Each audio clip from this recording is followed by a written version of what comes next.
Alright, it looks like we're live. So, right now I'm just going through. I want to get my volume settled. I want to get everything fixed straight as far as what you guys can hear. The game audio as well as the voice audio or the commentary. I'm trying to battle a box fan. It's in my window. It is really warm out tonight. Unfortunately, I've got to try to stay cool. So.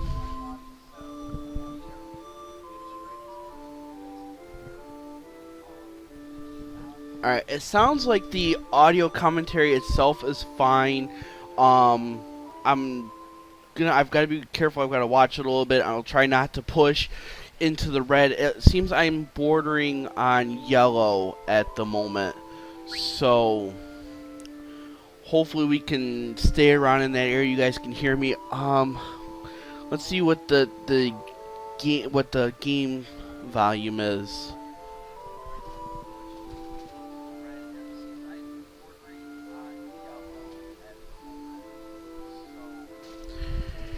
Alright, let me turn the game audio up just a little bit. Maybe you guys might be able to hear it. It's there, but it's kind of faint. So let's see.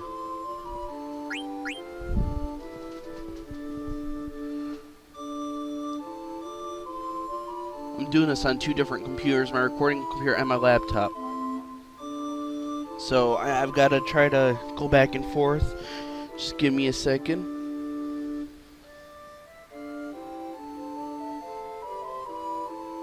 Alright, I'm happy with that for now as far as game audio goes, because it's just music at this point. If it needs to be turned up, by all means say something in the chat beside the video. Let me know, unless you're watching this on mobile, in which case I'm not sure how that works. Anyways, thank you for joining. My name is Echamil. Grab your snacks, your drinks, sit back and relax. We're going to be playing Final Fantasy IX tonight for our live stream event. This is planned from 9 o'clock until 12 o'clock Eastern Standard Time. Hopefully you guys are able to watch all of it. If not, that's alright. It will be on YouTube later on as a video in my collection. You will be able to view it. So, gotta slow down there for a little bit. Like I said, it's warm up. Before I officially begin, we left off last time. We collected our treasure. We did a bit of card gaming. We're new to Lindblom. We went ahead and I introduced you guys to the synthesis shop. Synthesis. Wow, that is a real difficult word to say. Anyways, we did a little bit of shopping, picked up some treasure. So right now we're pretty much going to go through and grind out those abilities with Zidane. We're gonna level him up a little on his own. For those of you who messaged me to find out what was going on, there was a couple of you who sent me a private message through Twitter, a couple of you who sent me a message through YouTube to wanting to make sure I was okay. I had said that I was going to live stream this past weekend. I had tried live streaming last week, Thursday, maybe it was Friday, or something like that. I only managed to do a half hour. I was streaming Bloodborne. I was not feeling well. I was very exhausted. I was tired. Yeah, that's the best way to put it. As I said, for those of you who messaged me, thank you for your concern. Thank you for wondering if everything was okay. Everything is okay. Everything's fine. I'm doing all right. It was just a matter of exhaustion. I had a long week for the most part, it seems, and I needed to kind of recuperate, refresh my breath. I was saddened to see that in my short 2 or 3 day absence, my videos had very little views picked up. I know that, there's nothing I can really do about that as far as, I thought I grabbed that. I know that, I'm thankful for those of you who went back and watched. And as I said, I'm thankful for those of you who, messaged me, wanted to know everything was okay, wanted to let me know that you guys were waiting for me to come back and do my videos. I really appreciate that.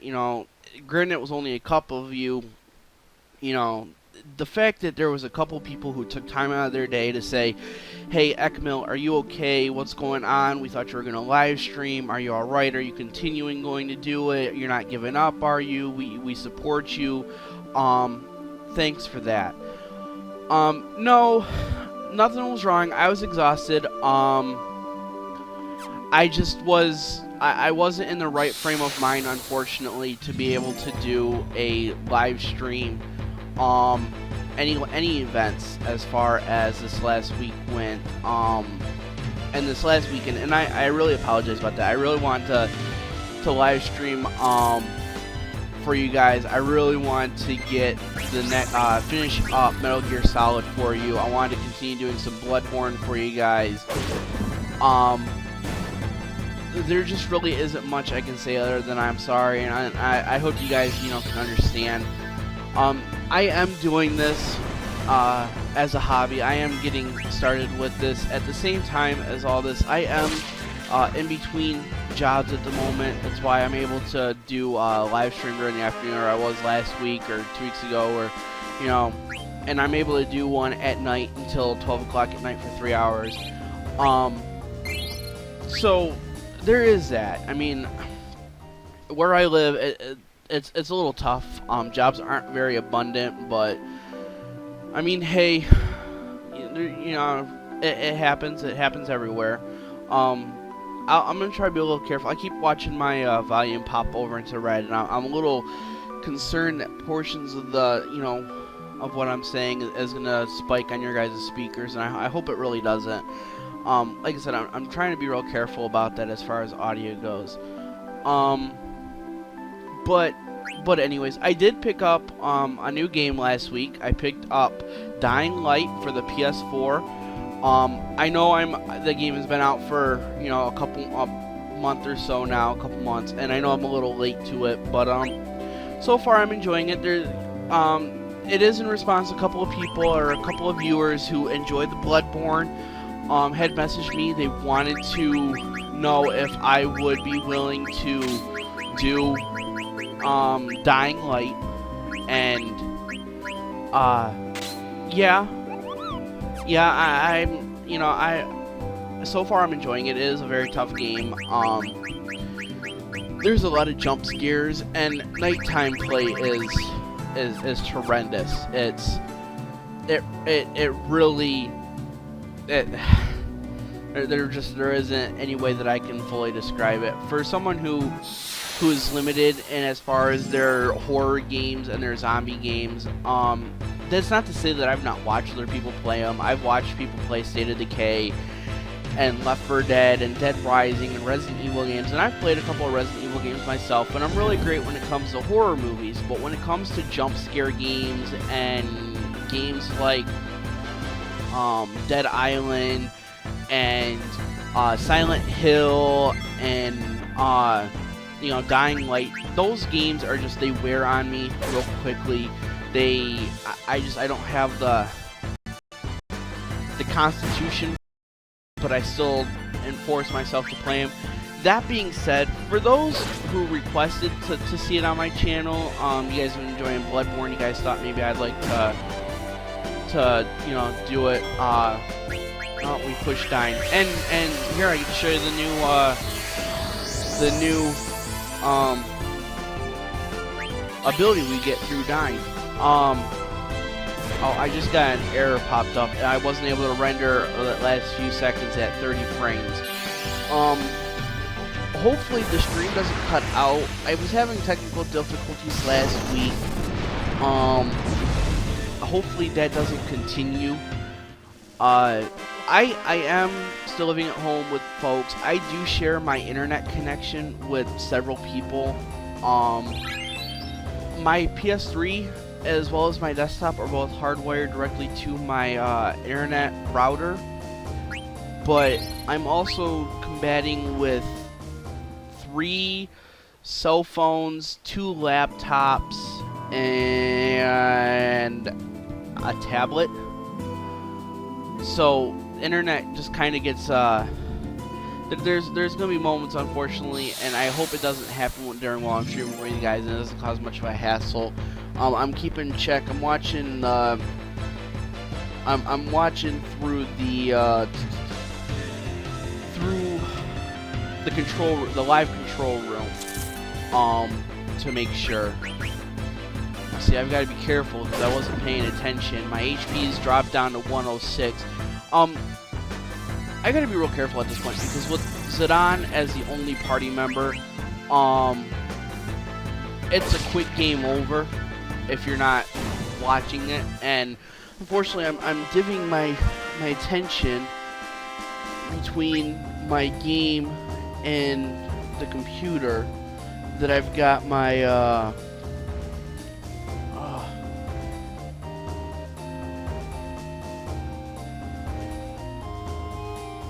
Alright, it says I'm doing okay, but it's telling me that there may be some buffering.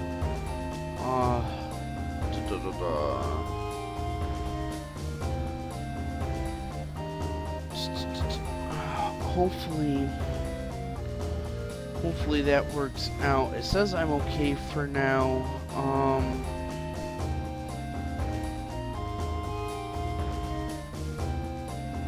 Oh.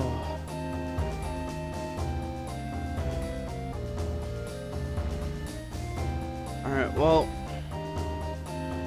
I don't know.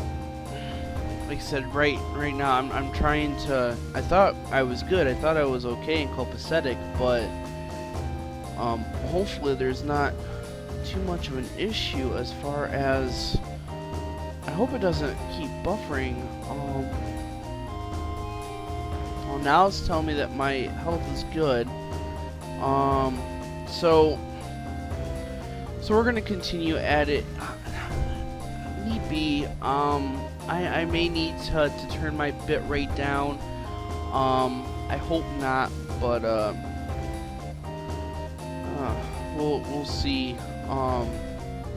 See, now I just buffered on my own computer auto at 360. Oh jeez.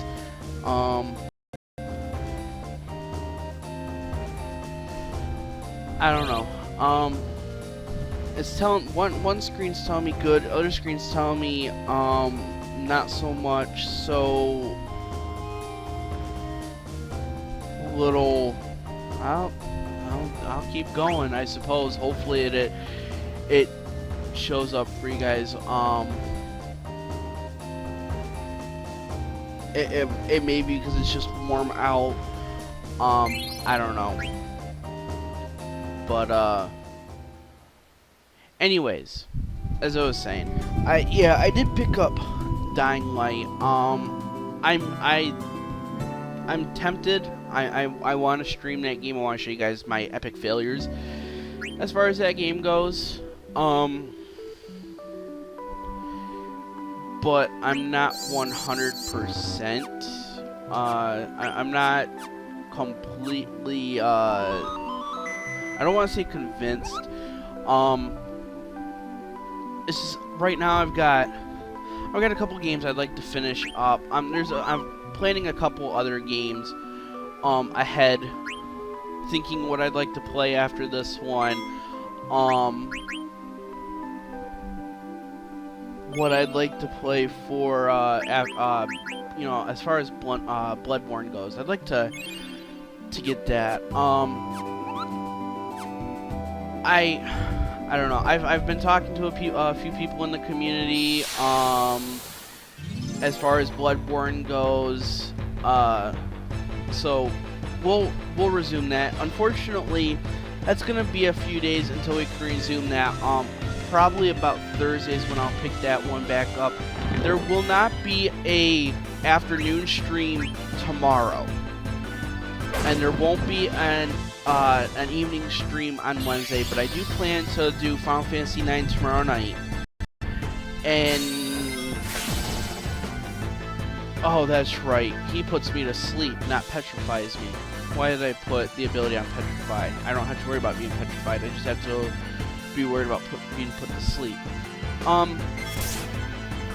I have a D&D game on Wednesday night. So by the time I get home from that, I'm not likely to want to stream. But as I said, I will be streaming on Thursday, and then I plan to get back on schedule, and treat this lull period that I just had as a hiccup in the road. Nothing more than that. I don't want it to be anything serious, and I don't want to change anything as far as streaming purposes go. But no. Aside from that, as I said, I've got Metal Gear Solid. I wanted to go back and I wanted to finish Metal Gear Solid 1 up for you guys. I'm planning on doing that probably Saturday afternoon at this point. As far as when abouts, or that's the plan. So that way I can give myself the afternoon to defeat the boss and finish that game. And with some luck, it won't take, the entire time that I'm setting myself aside. But we'll know more as it gets closer to that, and I'll let you guys know through Twitter. Again, Twitter is attached to the to my YouTube channel. It is at EchamilJ, twitter.com, EchamilJ, spelled exactly the same way with a J at the end. That is how you will get any kind of information as far as the live stream goes, the occasional thought. I do talk or send the occasional message to a couple of webcomic artists that I follow. But anyways, it's glowing eyes. I hate glowing eyes. Unfortunately, they don't give me the any kind of ability at this point that would help me with sleep, because as you've seen, I chose attack and to attack Axe Beak, and once he put me to sleep, it nullified that command. So an Axe Beak and the spider aren't too terribly Carve Spider aren't too terribly difficult as far as duo goes. It's just really annoying that one puts you to sleep, the other one slows you. So, and a magical attack won't wake you, just a physical attack. So it gets to be quite tiring. But this is a good point as far as in the game to what do you call this?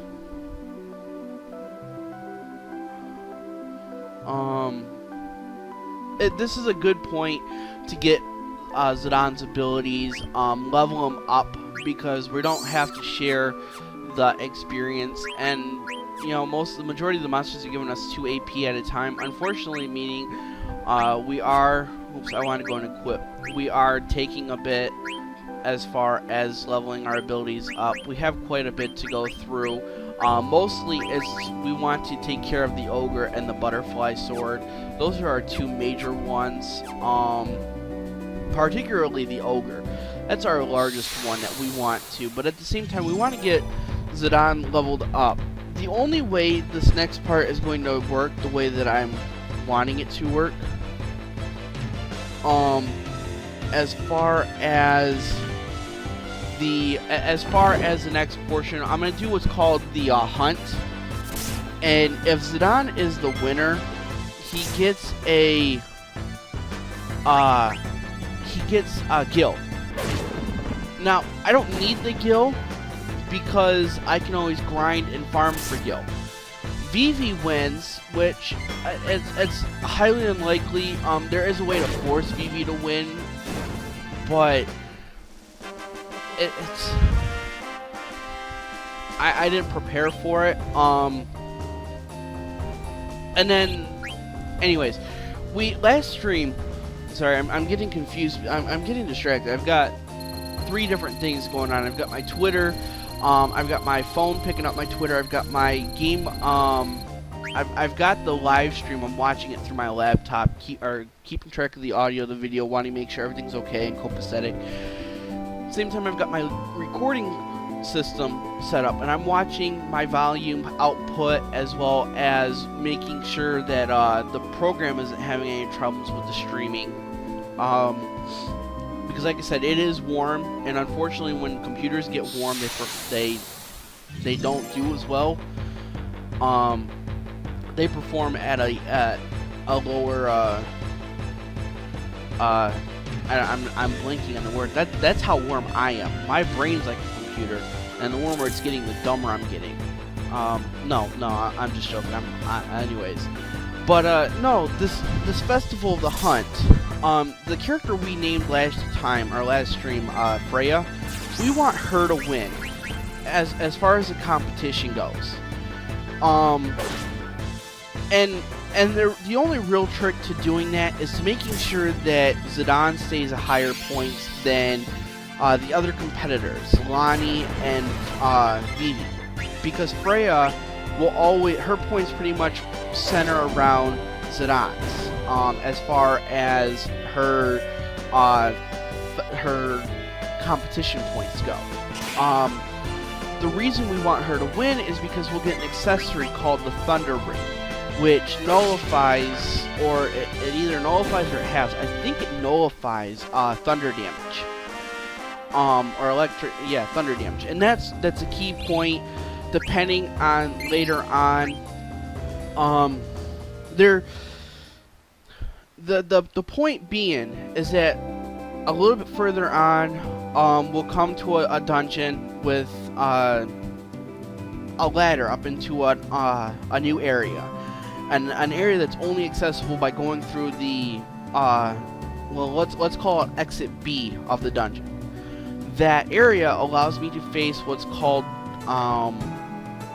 it lets me face green dragons, which use level 2 thunder spells quite liberally, and they're at that point in the game, their XP value is so much higher than what we will have been facing, what we have faced, that they're a great way for those who like to quickly get that level boost.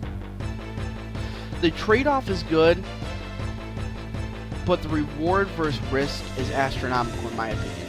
I do want that Thunder Ring though, because it comes with an equipable ability that will benefit all of the characters. See there, man, I just lost my command again. But you know, we want that command, and that. All right, let me go back to the beginning. The reason that we're out grinding. Oh, frickin' Thundara. And I don't have Silk Shirt, but oh, it didn't do too bad. 78. The reason we're out grinding at this point is, like I said, Freya's points stay close around Zidane's. One, we're doing, or we're trying to level up an ability, and let me go and show you this. As soon as it comes out of this screen, we're leveling up an ability combo, and it's a really important one as far as this next portion goes. I don't ever use it past this portion, unfortunately. This move right here, Soul Blade, draws out the hidden power and thief swords. That combined with the ability of add status, which adds weapons a status effect when you attack. That ability gives me a higher percentage of the weapon's status attack taking effect. Combined with Soul Blade, and not the Ogre, because the Ogre only gives me darkness, but when combined with the Butterfly Sword, which adds status silence, there'll be a boss later on that likes to use magical attacks more often than he likes using physical attacks, that Zidane will be a part of. And that silence is the only way that Zidane has silence at all throughout the entire game. There's a couple other weapons that do it, but at this point in time, the Butterfly Sword and the Ogre are the Soul Blade and the Butterfly Sword are that combination that we want to make use of. So at that same time, you'll notice we're already level 12. Our HP is going up higher, which obviously is an effect of us leveling up. But the reason that we're leveling up is that during the Festival of the Hunt, Zidane is by himself again. And while he faces a bunch of low-level enemies, or enemies that should only should only take a single hit. We want to be at the point that the majority of the enemies we can take out with just a single hit of Zidans. That is because we are timed. We want to make the most out of our times. We want to get the most possible points with Zidane, so that way he's far above one of the other contestants who we don't see at this point in the game, but can theoretically win if it is possible. I've never had her win on any game I've played, but I've watched other YouTubers play, and she's won during the Festival of the Hunt against them. But in particular, the strategy is to go through, and I'll cover this more when I get up to there actually, but I'm touching on it now. The strategy is to go through and take as little time as possible, defeat as many enemies with Zidane as possible, get up to the very last enemy, which we have to wait anyways until like the last 2 or so minutes for them to maybe it's like the last 5 minutes. So I gotta check my notes. But no, when we come to that enemy, obviously we want Zidane to steal, and Zidane won't be alone against the enemy. He'll be teamed up with Freya, and at that point we want Zidane to steal, and then after the items have been stolen, because we want those items, after those items have been stolen, we want Zidane to die and Freya to survive. That way Freya gets the item and we get the thunder ring that we want, and hopefully we don't have any complications doing this. There have been a couple of times where I've tried to do it, and unfortunately I've walked out with more, or with Gil, or Vivi's gotten a card, unfortunately.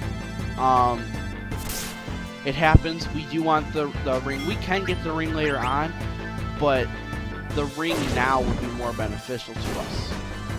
So, and I apologize if you guys can hear to my voice me sniffling or breathing a little bit heavy. It is warm out. For me anyways. Don't get me wrong, I love the warm weather. But I love warm, dry weather. I'm more of a desert kind of guy than I am northern states summers, where it's really humid out. And it might not actually be as humid outside as what I'm thinking it is. I just feel it more because I'm one of those types of people that feels like they run a little bit warmer than everyone else. Unfortunately, that means that I've got a fan going. You guys can probably hear it in the background, and I sleep with a fan going in my window. My fan isn't the type that I can reach over and turn it off. I have to physically unplug my fan for it to be off. And it's also attached to a cord, a power extension cord. My room is wired weird, but it's attached to an extension cord that my alarm clock runs off of. So if I unplug the fan, I risk unplugging the alarm clock. And unfortunately, I don't do that in the middle of the night.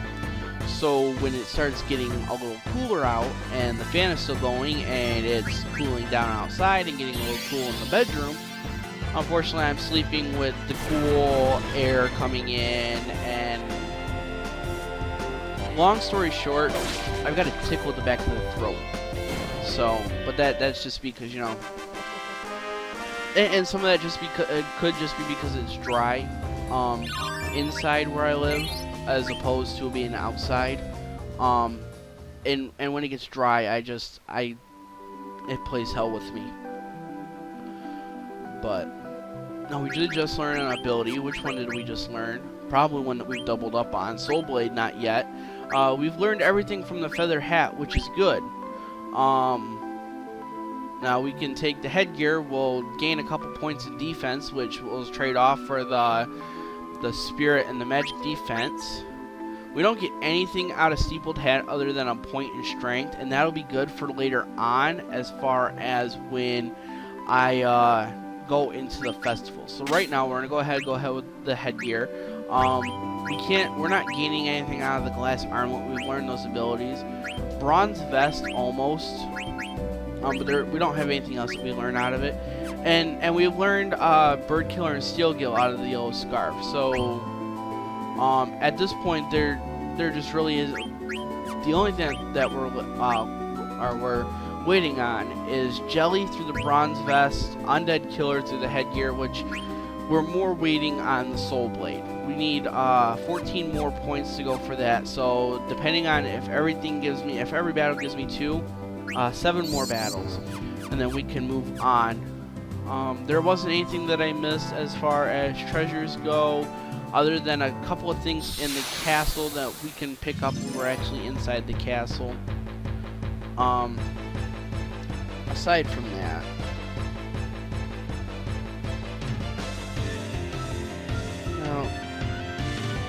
YouTube says we're still good. I don't know how many people are watching at the moment, but I would really like it if if you're watching, say hi. Let me know what's going on.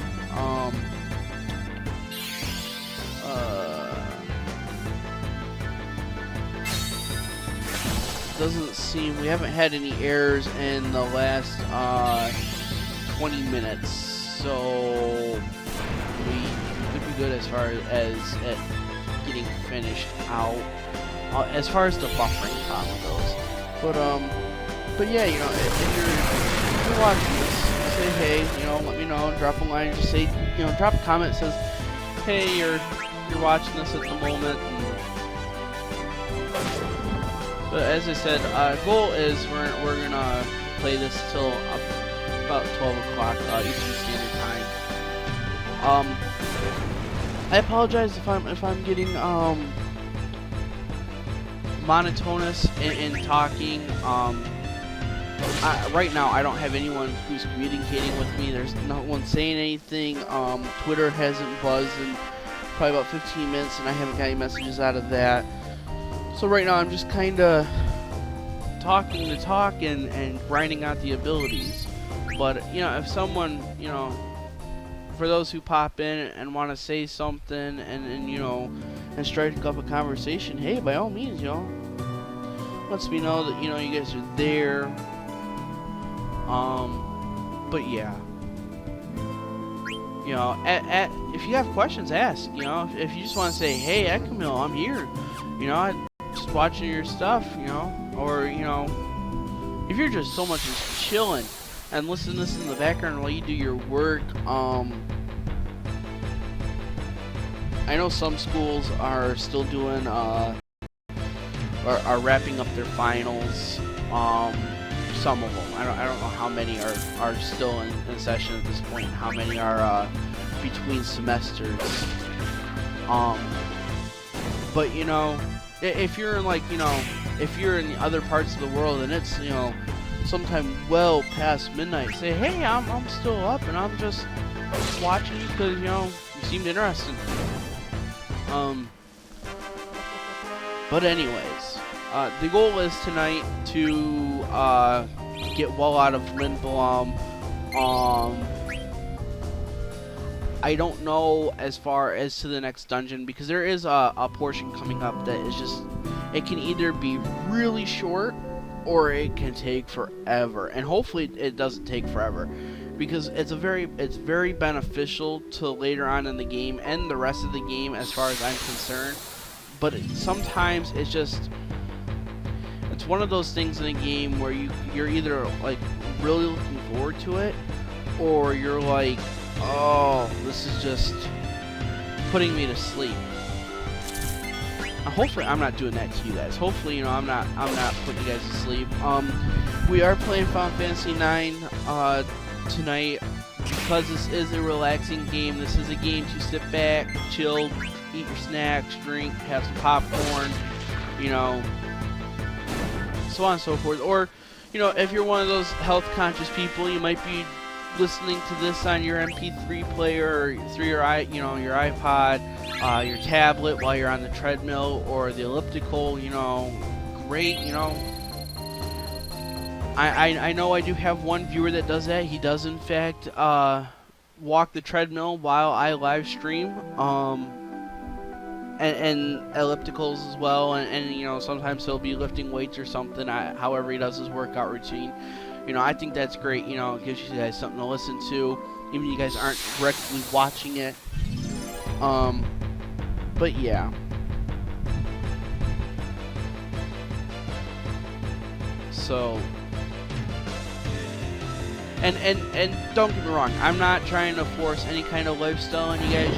If you guys are sitting back and you're listening to this while you read a book, excellent. If you're listening to this while you're out on a jog, or you're out doing your errands and you're listening to this later on through YouTube and you're not catching the live portion, that's fine too. I admit I do go back. Oh, we dying. We'll go ahead and use shift break. Why not? I do admit I listen to a lot of the live streams as far as the people that I follow. I try to catch them when they're live, and they're actually doing their thing, and be able to talk with them, comment with them, joke with them. For those who I can't catch, I do listen to them through my phone while I'm out and about, or I'm sitting back and I'm reading a book or something or another. So, speaking of books, I did just pick one up the other day. It's an older book. It's probably about, I want to say 40 years old. It's a book written about the Korean War. In particular, it's about a mobile and surgical hospital unit, referred to as the Double Natural.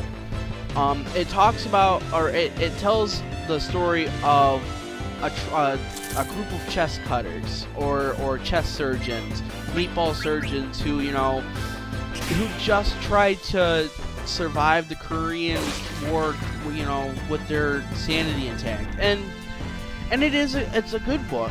I'm enjoying it. I'm probably about halfway through it. I read it before I lay down at night. It did inspire a movie, which later on inspired a television show, which ran for about 10 years. So, I mean, it is good. If you guys are curious what it is called MASH. I'd have to grab I'd have to grab the book to be able to tell you what the author's name is. But it is a good book. The humor, you have to I guess you have to kind of understand the humor a little, or why it is the way it is, or why it's written the way it is, or a little bit about what's going on. Truth be told, I've watched the television series that the book inspired any number of times. I've seen the movie a good handful of a dozen. It did lead me to one of my favorite actors / directors / writer, producer. He's pretty much worked pretty much everywhere as far as Hollywood goes. But it is a good book. It is, worth checking out if you can find it at your local library. Amazon is selling it. I'm not sure how much, and it might even be on. Oh, don't die. We haven't saved in a while. Come on, don't die. There we go. Critical one. Oh, that could have been very dangerous. But yeah, it is. It's a very good book, as far as my opinion goes. If war dramas and if that's what you like, it's not so much about the war as it's in the somewhat kind of day-to-day life of the Double Natural's surgical unit. It is inspired by an actual MASH unit that did serve in Korea. Several characters are inspired by real-life people who were, enlisted and in service during the Korean War and well into the Vietnam War. But it's worth checking out as far as my opinion goes. I mean, other than that, I did go see the new Avengers movie. I had a couple of people who had recommended it to me. Recommended it to me throughout the week or the weekend. I went and seen it on Thursday night. It did release in my local movie theater Thursday night. First showing was at 7 o'clock. I went and seen the 9 o'clock showing.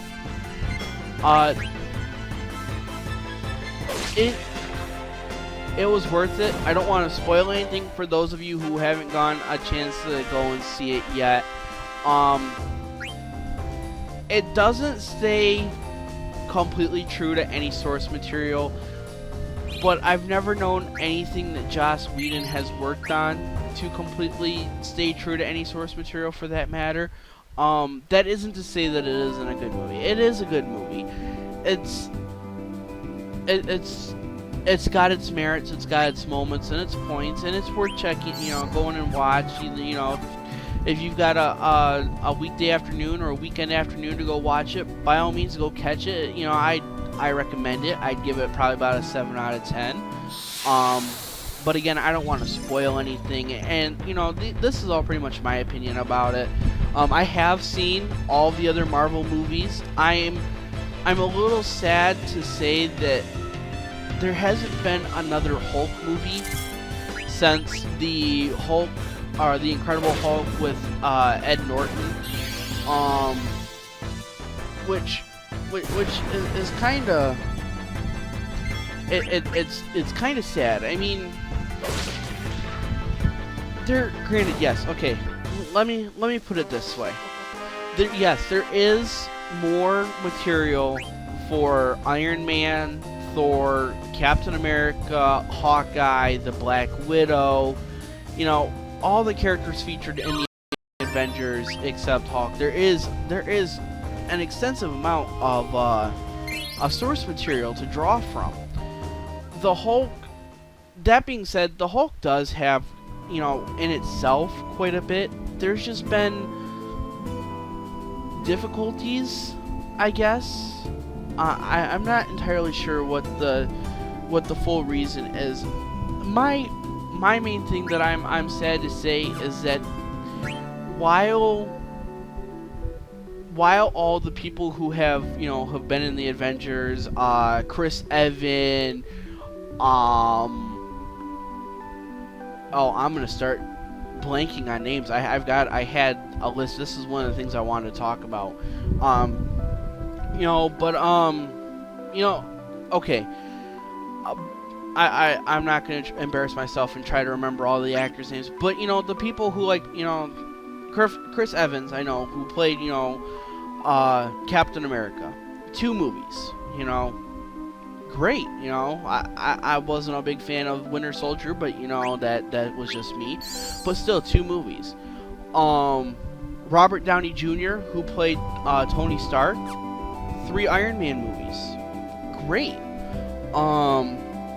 Chris Hansen, is that who played Thor? I don't. That doesn't sound right. I like I said, I had it in notes. Oh,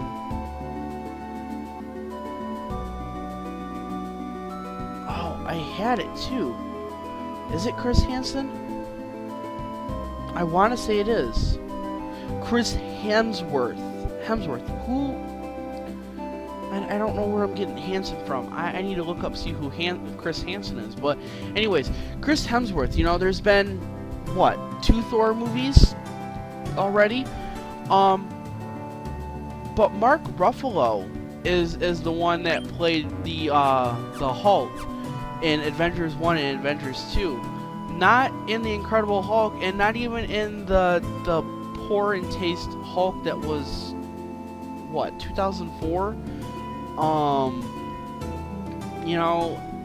It just, I believe that, I went in there to equip and I lost track. I believe that, we need to see another, Hulk movie with Mark Ruffalo as being, the title character. And the ending of Avengers 2, might be, it might open to it. That might, great. I'd love to see, I love, like I said, I'd love to see another one. But recently, there's been a lot of talk. There was a lot of talk at the movie itself about the new Daredevil series on Netflix. I'm gonna go ahead and say I've not watched any of the episodes on Netflix. I've not seen any bit of Daredevil as far as the television show goes. I did see the movie, the Daredevil movie way back when, that featured Michael Clark Duncan as the Kingpin, and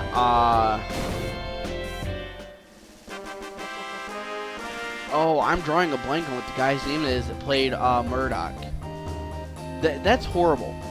I know he's played with, you know, a couple of good. Oh man, I'm doing horrible tonight. I'm really, you know, like I said, I had a set of notes outlined what I wanted to speak about tonight and talk about, and unfortunately my laptop froze about a good 3 hours ago, and I just never got around to retyping those notes. Instead, I spent my time watching American Sniper with Bradley Cooper. Good movie, by the way. Good movie. I really just don't know what to say as far as the American Sniper movie goes. I know there's a lot of people out there who have really strong opinions about the movie, about what it shows in the movie. And not just the movie. I know a lot of people have a very strong opinion about the book that the movie was inspired from or based from. But yeah, I spent my time doing, you know, watching that. I did though. Saturday. I was feeling better Saturday. This goes back to I was telling you guys, some of my viewers, a couple of my viewers did message me, did Twitter me, private messages, wanted to make sure that everything was okay, that I was okay. Saturday, I did go to a local festival, local convention called Koyo Fest. Not the largest turnout, but you know, for their second time going, for the second time they've held it, I thought it was pretty good. I got to meet some awesome people. I got to meet a couple of really good artists. You know, I got my likeness sketched. I thought, you know, was very flattered by that. Got to meet with an old prior associate who used to work for GameStop. You know, I used to enjoy going in and having conversations with him. I won a prize. I won a $25 wooden chest for a $2 ticket, or 2 tickets worth $1 a piece, that have Link from the Wind Waker wood burned into them, as well as I purchased another box that's got Link and Zelda wood burned into it, and that was pretty awesome. I did buy a couple of badges for D&D, a keychain. You know, and I had a lot of fun, and that's what I spent my Saturday doing.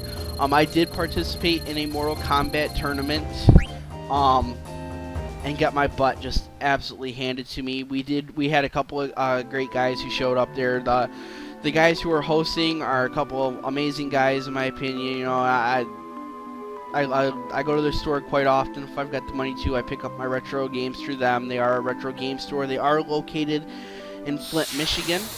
So, and if you really want to know that information, I'll go ahead and I'll post, you know, I'll give them a shout out and post their information at in the description, or I'll post it through Twitter. So look forward to that. But like I said, I did participate in the Mortal Kombat tournament. I played, who did I play? I played Kung Jin. But for both matches, it was a double elimination. You got 2 turns against 2 different people. If you won the first one but lost the second one, then you got a third chance to even it out. You know, to see whether you progressed or not.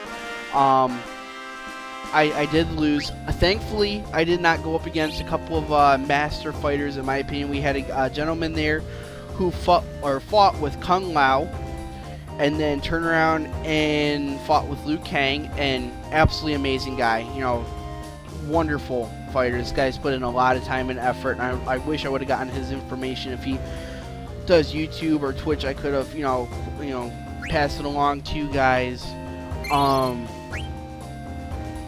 the other hand, there was another guy there who fought with Johnny Cage, excellent fighter. But like I said, I absolutely got my butt handed to me, and that's okay. It was I'm not very good at Mortal Kombat. I've never been that greatest at single at multiple player games or multiplayer games. But anyways, but yeah, you know, that's what I spent my Saturday doing. I mentioned earlier that I picked up Dying Light. I've also picked up Animal Crossing New Leaf for my 3DS. I'm just getting into that. I had my third day today and finally was able to access the Town Works, the development plan thing, something or another. Tomorrow I get to go to the island, which is great. It's a good casual game. Unfortunately, I don't think I'll be showing you guys any bit of it. I don't have a capture card for the 3DS, and I'd much rather not do any kind of streaming through my computer off my desktop, or recording episodes through it until I get a little bit better as far as editing purposes go. And I get something better than just Movie Pro 13, which is what I believe I'm using, or maybe it's Movie Pro 12 or something or another. You know, when I can actually, give you guys a good episode, like some YouTubers who only play 3DS and DS games or handheld games, and they've got these really fancy sightings, and it looks real nice the way they're doing it. And when I eventually get up to there, then lovely, I'll do that. But no rush. Aside from that, I want to go ahead. I want to level up one more time. I should probably save instead of just running around. Let me go ahead and save. It's been a while. But yeah. Like I said, so far the plan Saturday, I'm gonna do Metal Gear Solid for the PS1. I'm gonna go back through. We're gonna fight the boss, or the final boss, and hopefully I won't get my butt handed to me like I was the other night, or last weekend. Not this last weekend, the weekend before last. And I'd like to be able to get to Metal Gear Solid 2 sometime soon. And I'd like to get through as much of the Metal Gear Solid series as I can as far as weekend specials go, in preparation for Metal Gear Solid 5. Now, hopefully, for those of you who've been watching Kotaku, GameSpot, Game Informer, been watching the conversation boards and have been paying attention to the news, Konami last week took themselves off the New York Stock Exchange. They took Guillermo del Toro off as the director for the Silent Hill project. They effectively canceled the Silent Hill project that was supposed to be for PS4 and Xbox One. They have taken PT, a Silent Hill preview, tech demo, trailer, something or another. I know what it is, I just never downloaded it or paid for it. Again, I'm not a good jump scare kind of person, but they've effectively taken down as much of their Silent Hill stuff as they can.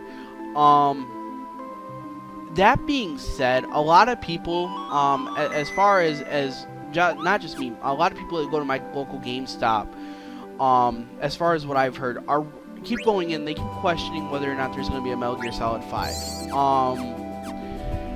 Part of this is because Dead Island 2, a different game for a different company, was just pushed back another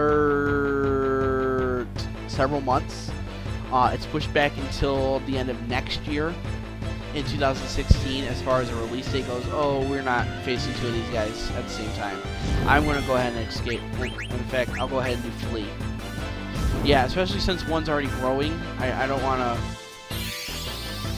But, no, a lot of people are going in because one game already got pushed back, and we've been listening to the developers for Dead Island 2 have been, saying about how old they're, how close they are, and how, how it's going. A lot of people are concerned that Metal Gear Solid 5 is either going to get pushed back or it's going to get canceled because of all this with Konami. As far as what I'm gathering, that isn't going to be the case. We're waiting for, as far as what I know, most of us are waiting for an official statement from Konami. And Hideo Kojima really hasn't posted anything on his Twitter as far as Metal Gear Solid 5 goes, and if he has, maybe I might have missed it. I don't know. I keep track of the general stuff that goes on my Twitter, but at the same time I follow people like the Achievement Hunter team and Rooster Teeth employees. So. And not just them. I also follow a comedy group, so I'm constantly getting retweets from different. Oh wow, we dined again. So if he has said something, then I might have missed it. And I hope that that's not the case. Unless I'm not following him like I thought I was. I hope that's not it either. I don't know. I'll look on it afterwards. Oh, and we got Scoop Art, so I'm gonna go ahead and show Scoop Art. One of my favorite dines go. And you notice they are doing quite a bit as far as damage go. But yeah, I want to do Metal Gear Solid for you guys. I want to play it myself. As I've said in other streams and on Twitter, I've never played 2 for the PS2. Most of that reasoning, and I'm gonna be quite honest with you, most of that reason is because I bought Metal Gear Solid, the collection, Metal Gear Solid 1, Metal Gear Solid 2, and Metal Gear Solid 3. For the PS2 collection way back when it came out. I have Metal Gear Solid 1, several different versions of it. I've got it on PS1 as both the black box as well as the greatest hits. I've got it as the PS2 collection, which is just a PS1 disc. You can play it on the PS1 as far as I know, but I've only ever played it on PS2. And then I've got it on my PS3. But Metal Gear Solid 2, when I originally bought the collection, my PS2 at the time couldn't read the disc for Metal Gear Solid 2. It always had some kind of problems. When I finally got a PS2 that could finally run Metal Gear Solid 2, by that time I was playing Metal Gear Solid 4 for the PS3. So I never quite got around to it, which is really sad to say. I know the games. I know the games in and out as far as storyline goes. I know the overall, what's going on, the twists and turns. But I've never actually sat and played 2 properly. I mean, I've watched videos. I've watched live streamers. I've watched YouTubers. People who've done it. So I have an idea of what's going on as far as the actual game itself goes. We're at 6 tents. I'll go ahead and use a tent right now. But I mean, like I said, I want to be able to live stream too, and that's purely, I could say it's kind of more out of selfish reasoning because I want to live stream Metal Gear Solid 3, and I want to live stream Metal Gear Solid 4 because those are at the top of my list. We got into a battle before I wanted to. Those are on the top of my list as far as Metal Gear Solid goes. and that is Metal Gear Solid. That isn't saying Metal Gear, because I've never played Metal Gear. I've only ever watched videos for it, and I should have probably started out with Metal Gear itself. That probably would have been the smart thing, so that way then you guys could have known what was going on in Metal Gear Solid. But anyways, yeah, I want to be able to live stream 3 and 4 for you guys, and that's Snake Eater and then Guns of the Patriot. I'm really excited for 5, The Phantom Pain, to come out. I did enjoy what was shown in Ground Zero. I was one of the few people that thankfully I didn't buy it. I rented it for the PS3 when it came out. I was one of the first people on the list at a video rental place, so I made sure to get it, and I almost bought it, thinking that it was the actual game itself or a larger portion of what it was. But yeah. Oh crap! I didn't want to go back out. But anyways, we're gonna go ahead and continue at this point. As far as end of the storyline, we've done enough grinding. We're ready to go ahead and get the festival going. Let me go ahead and get my notes onto my screen.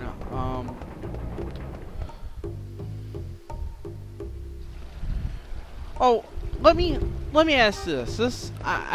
I visit GameFAQs quite often, and I did this earlier for Animal Crossing, so that way I could oops, yeah, I'm gonna go ahead and save up at the Moogle. I don't think I missed anything up in this area. But I go to GameFAQs, the website, quite often. I went earlier for Animal Crossing, so I could get some personal information as far as the game, because I'm getting tired of my town having a bunch of trees, and I wanted to know when I could start chopping down the trees. They had a real interesting poll of the day. Their poll was, when you take a game disc, cart, or card out of its system, what do you do with it? And they gave a variety of options. We'll go ahead and open up the website right now. I want to. Hopefully the poll's still there. I want to reach the guys to poll because I want to ask you guys. Here we go. Their top option is, I put it back in the case and then put the case away. The next one is, I put it back in its case but leave the case out.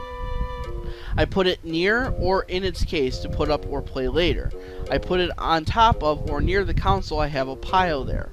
Or I leave it lying around. I'll find it later if I want to play it. How are you guys as far as taking care of your games go? How were you as kids when it came to taking care of your games? Do you leave them around? Do you put them away in their case? Do you have a special spot for them? Do you keep them organized? Or do you have a pile right next to the system? So on. I asked this because as a kid, I was not the most organized. I did in fact leave my game in the system when I was done playing with it. The case would sit beside it on the floor or on the table. And as a kid, unfortunately, quite a few of my games either stopped working because they got scratches on them, or I had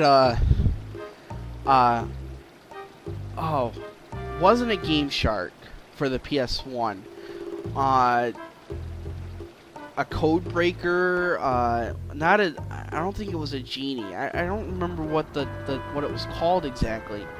But I like Tomb Raider, or just Siphon Filter, for instance, Hitman, games that as a kid I struggled with because I prefer reading more opposed or more preferable to action. But as I've grown up, I mean, I've gotten better at it.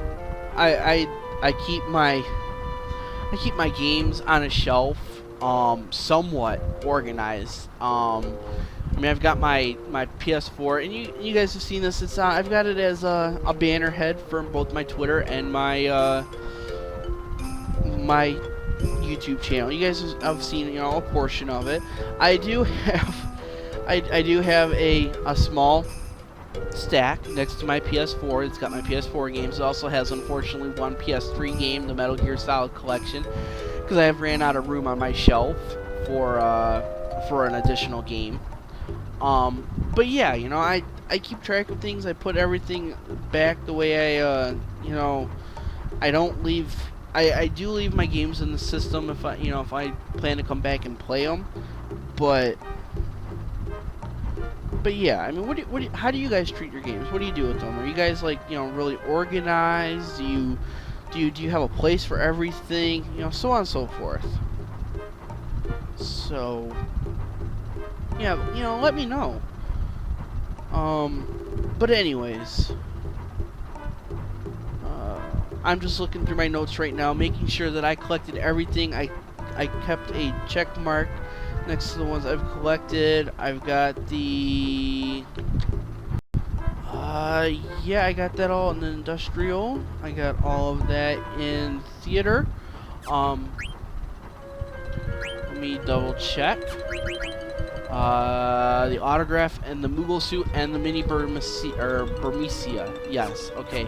I got everything as far as that. So, oh, I remember to pick up that Stelazio, right? Yes, okay. This right here, this is important. This is a Stelazio coin. There's 13 of them. But we can only collect 12 at first, and we have to go back and collect the 13th one, where one of the original 12 were. They do follow the 13 constellations. They each has a little story.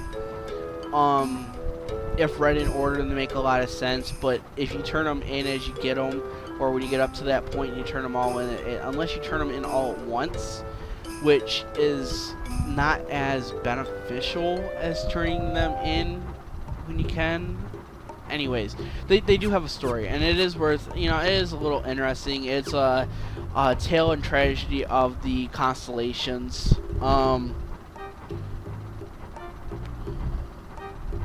So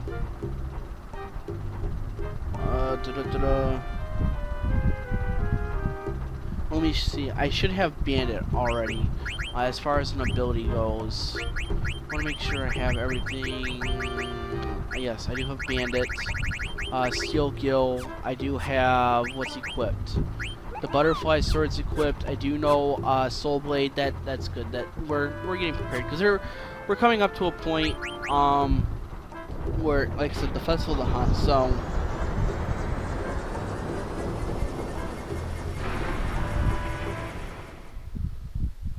So anyways,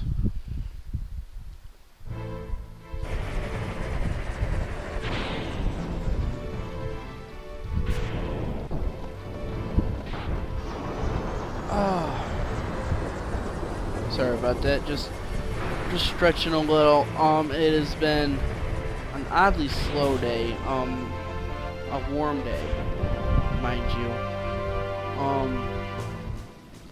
Looks like we had a bunch of viewers here and there.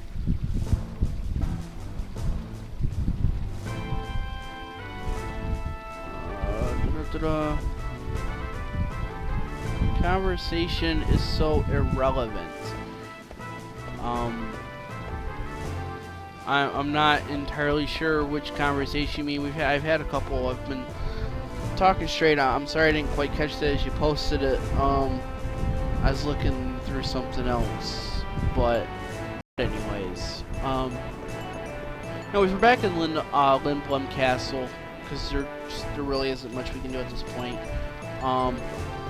If we try going this way, we're gonna get stopped by this guy over and over, regardless of how many times we try to get up in here, because this guy's a total dick bag. Yeah, this guy is just a walking bag of dicks in armor. So, but anyways, yeah, it looks like I had a spike of viewers at once. I hope I'd like, you know, it seems like I'm getting people who are coming in, they're watching for, you know, a couple minutes and then they disappear. Oops. go down here. I hate seeing people come and go. Unfortunately, because the longer you sit and you watch the live stream as viewers, the more beneficial it is. It shows, you know, it helps me learn what works, what doesn't work. If I can see where my clustered views are, I can go back and say, okay, so, you know, this helped, this didn't help, you guys like this, you guys didn't like that, so on and so forth. But anyways, and that goes with the comments, the condom, you know, yeah, the condoms, the comments help me, and you know, it does. It help, you guys are gonna help me get better, and that's, you know, what I'm here for. I'm here to get better. I'm here for you guys. I want to entertain you guys. I want you guys to laugh and to cry and smile and be mad at me at some point, to be mad at the game, you know, and so on and so forth. So, I mean, this is as much as a learning experience for me as it is entertainment for you guys. So, but anyways, no, we did miss that treasure chest earlier. We could have picked this up before we seen the Regent. I just went ahead and skipped it. I didn't need to get either of those because we bought the glass armlet and we weren't out a ether, and because we can give Moggy or Mogkey this letter now. So Stiltskin visited me. Koopo! He said he found a place that seemed interesting and then he left. I wish he stayed longer. Koopo! Where did he go anyway? Let me know when you find out. Koopo! Man, I love that word. I wonder whoever it was that came up with the idea of Moogles and you know, them saying Koopo, because I think it's just amazing. I love the word. I love they're little fuzzy creatures. They look. I like them more in Crystal Chronicles and in the world of Ivalice than I do in any other game. Mostly because the Moogles in the world of Ivalice, they're more on par with actual characters.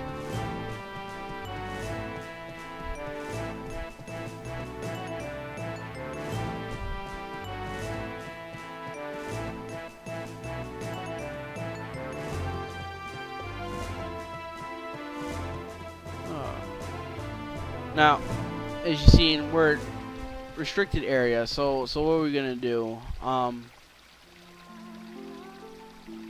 Hopefully you guys can hear this song. I'm hoping you guys can hear the game audio.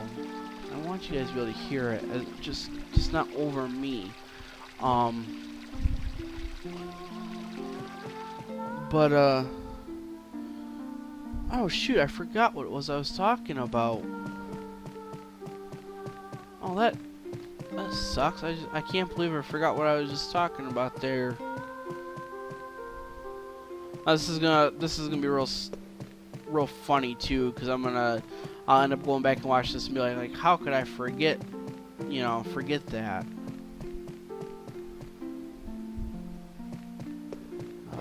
Yeah, she's not up here.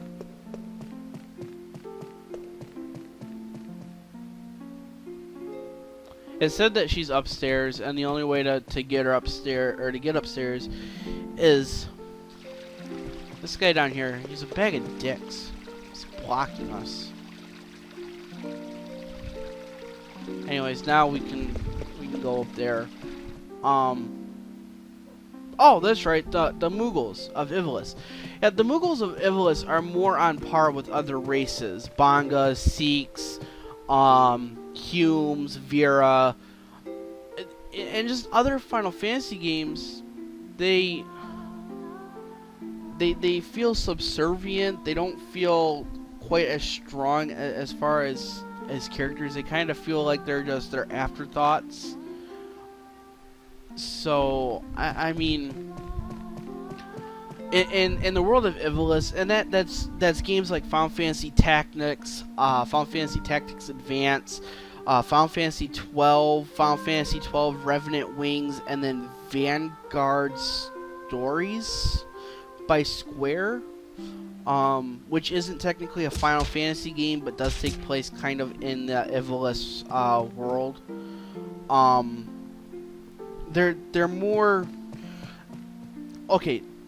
Tactics Advanced and Advanced is the better example, because you can actually use them as far as in your party goes, and you can make use of them kind of such as you could in Final Fantasy 6. And they're I don't know, it's difficult to explain. They kind of, I feel like they're better characters, or they're better in Ivalice. Now in Crystal Chronicles, they're cuter. I mean, they're cuddly, and they're these little flying poof balls that you can spray paint and trim to affect what attacks they use.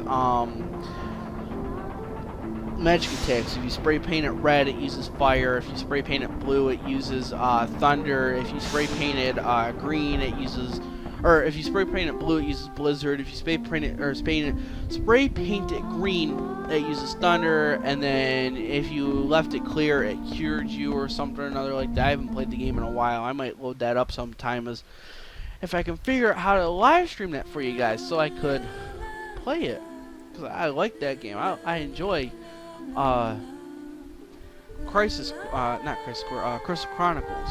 I like the story as far as the overall series goes, but anyways, you know, for the guys who are watching us right now, thank you for joining. I appreciate you guys coming in. I say hi. George says hi. I'd love it if you guys would say something in the chat back. Let me know you guys are there, if you guys are enjoying it.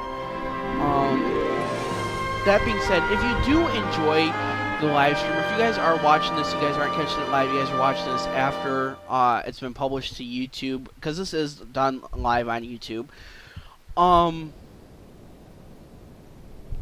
Click that like button, click that thumbs up, let me know you guys like it. I appreciate it, and it lets me know you guys appreciate the effort I'm putting in for you guys to entertain you. It lets me know, you know, what's going on. And if you guys dislike it, click the thumbs down. It lets me know, you know, am I going too fast? Am I not going fast enough? Am I too loud, too soft? Is the music too loud? Is it too soft? You know, is this just going on too long? You know, if there's parts you like, say them in the comments. If there's parts you don't like, say it in the comments. You know, don't be afraid to speak out and about it. I'm not gonna, you know, I'm not gonna just chew your head off and say, oh, you're wrong. I'm gonna say thank you. You know, I appreciate having, you know, the feedback, the criticism, the critiques. You know, that's what I'm here for. I'm here for you guys, so you guys can be entertained as much as I can entertain you, and I can play the game how I want to play it.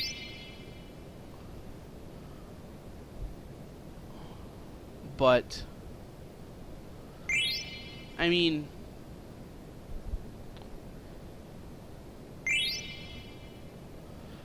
like I said, this is, like I said in earlier streams, this is me playing the way I want to play it, as I want to play it. I've played Final Fantasy 9 any handful of times. I've beat Final Fantasy 9 any handful of times. It holds very little as far as surprises for me. I know what I'm doing, and that being said, this means that this is a game that I can relax to. I can sit here and enjoy it and talk to you guys on a level, you know, that I'm not having to sit here and try to focus between being right up there as far as entertainment goes, having all kinds of energy, at the same time as being able to try to focus on the game so I'm not messing up and dying and failing and you know, and this, that, and everything else, so that I can deliver you guys a quality product or a quality entertainment. I am just starting out. I've only been doing this for a few weeks now, but I have watched live streamers and YouTubers and game recorders. I've watched this stuff for almost 10 years. By the way, YouTube just had their 10-year birthday, which congratulations YouTube and YouTubers who have been uh, on the website for that long as a channel, as creators, developers, programmers, so on and so forth. Congratulations. But I mean, I have watched people play games, comment on games, record games, give their opinion on games. I've watched people just absolutely rip apart an entire game because they didn't enjoy it. And then at the same time, I've watched people who have had nothing but great things to say about a game because they enjoyed it.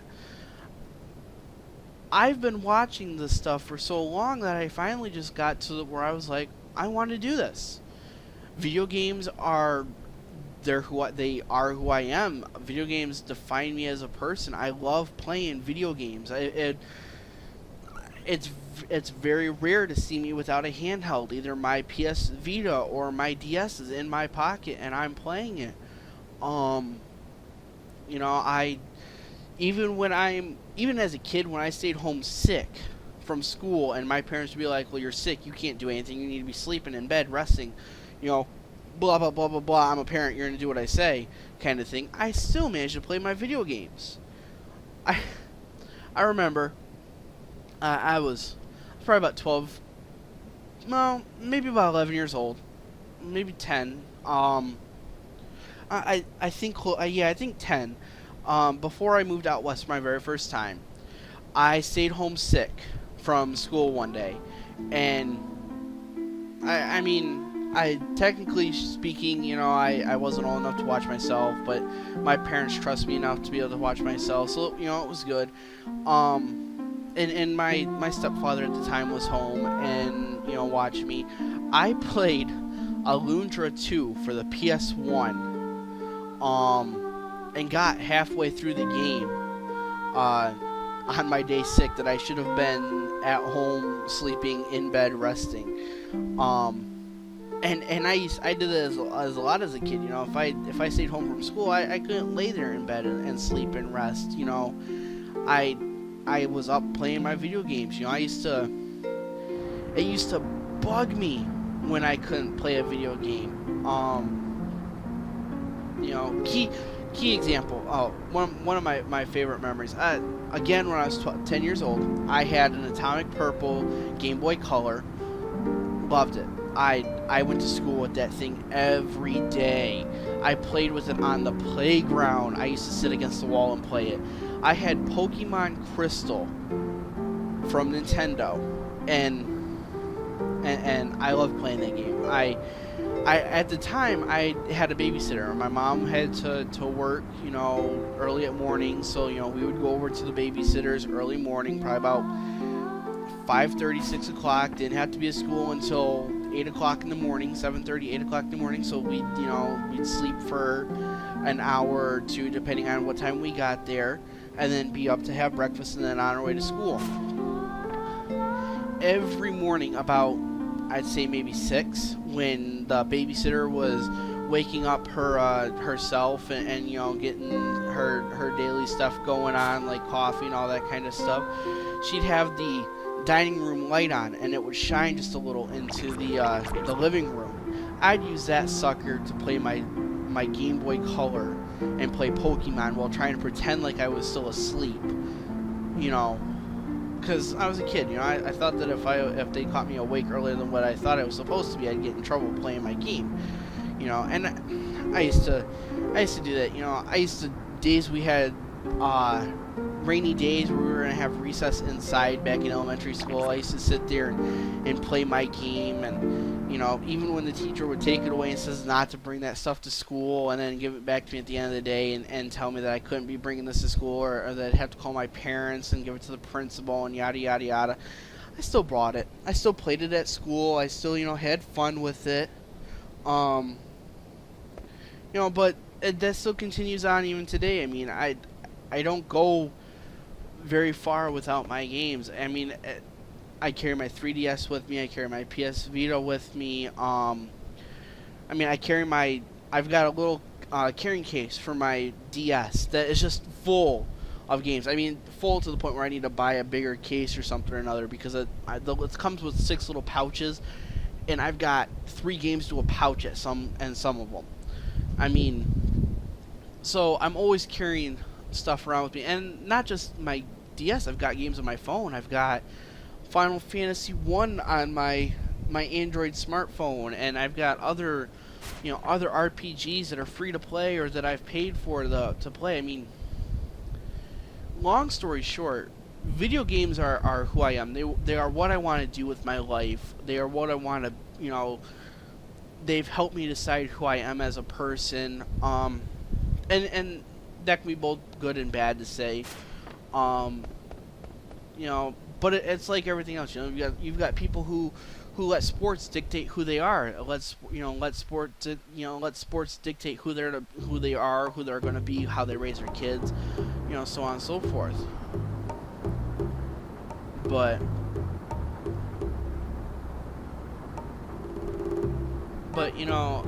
I finally it finally came to the point where I was like, Final Fantasy, not Final Fantasy, video games in general, I'd watch players, and I wouldn't be too happy with how they played it, so I'd go back and I play the game myself, and it's like I want to show people how I want to play. So that's what I'm doing.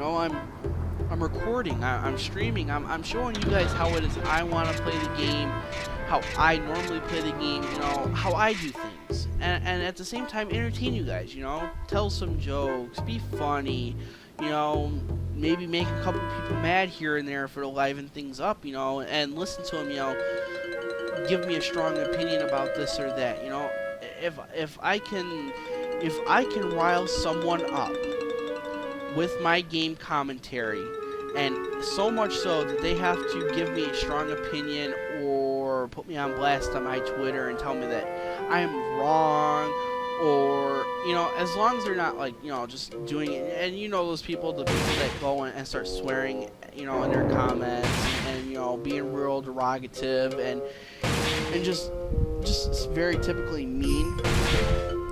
But I mean, that's what that's what I'm here for. I'm here to entertain, and I want to entertain. I want to tell jokes, make you guys laugh, make you guys cry, make you guys hate me and love me, and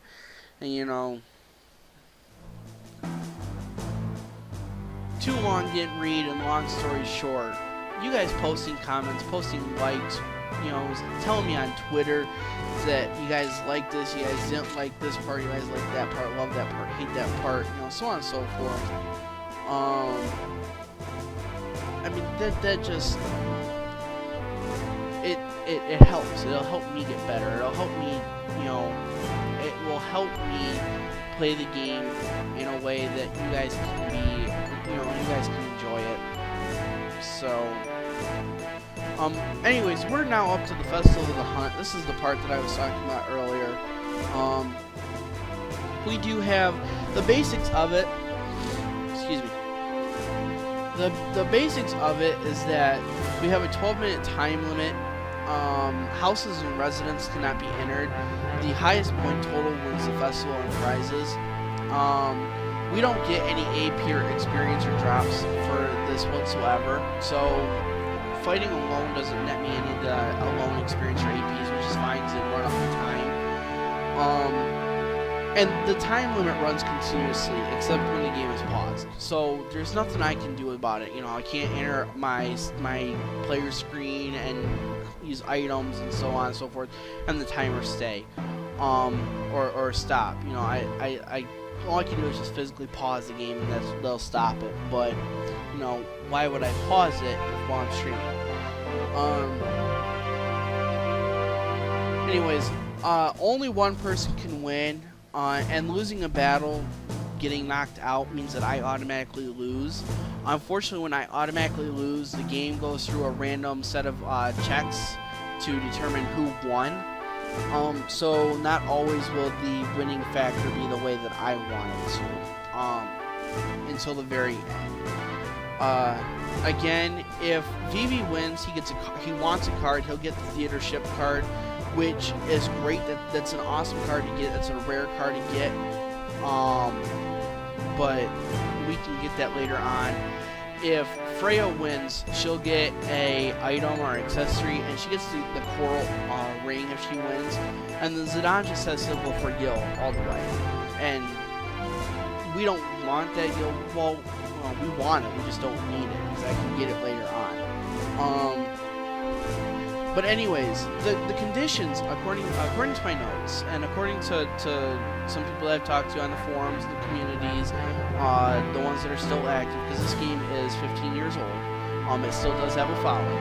But the conditions for winning is that Freya wins if the festival ends while in the lead, or Zidane is KO'd / disqualified. Zidane wins if the Zagnol is defeated, and Vivi wins if Zidane and Freya are both KO'd and disqualified. Unfortunately, like I said, if Zidane gets KO'd, it goes to a random check to see, and sometimes it'll just give the winner to Vivi. Other times it'll give it to the NPC, which sucks. It's very rare. But either way.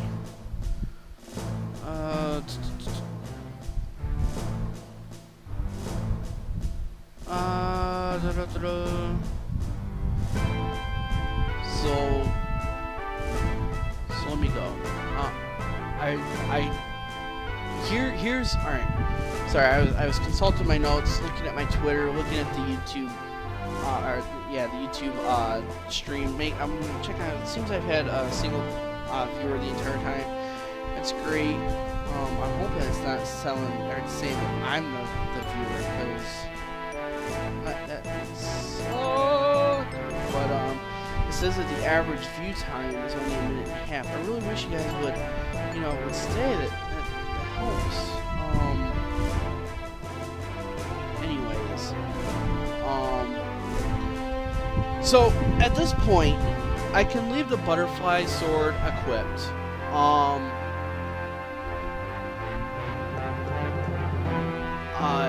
And that'll be great for when I go up against the Zagnol. Before I get to the Zagnol, though, I think I'm going to go ahead and switch over to the Ogre.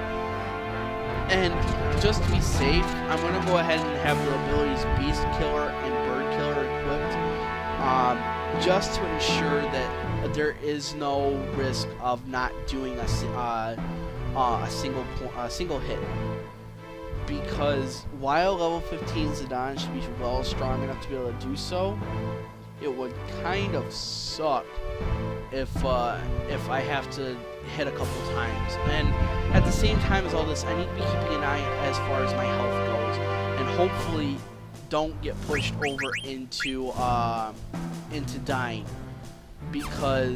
or trance. Because if I go into trance, that absolutely sucks.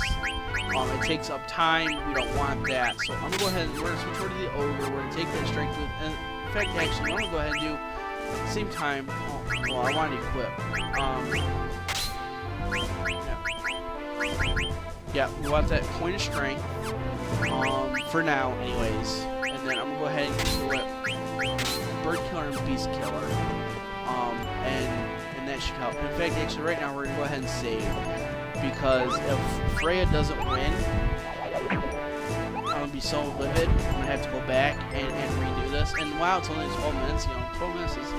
We've been streaming for a little over an hour and a half now. 12 minutes is still 12 minutes. I'd much rather not have to go back and do for you guys. So... Anyways, go ahead and save. Now, I have been saving this on 2 different blocks. I had a single person ask me a message. And again, guys, don't feel that you only have to ask me messages or ask me questions through messages. Ask them as comments. I'll answer your guys' comments. I'll answer your Twitter feeds if you guys send me a message through Twitter as just a regular tweet. I'll answer them. You guys don't need to feel that he's not going to answer unless I send him a private message. And don't feel that you're asking any kind of dumb question either. No, you guys are you guys can ask anything. But anyways,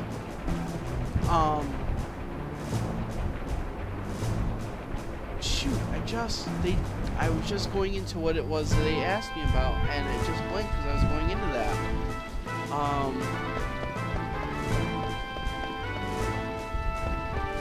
It'll come back to me, hopefully. I'm sorry for the person that asked me, and I just kind of went right over it. But I did answer their question in a private message, so that's good. At least I answered it back anyways.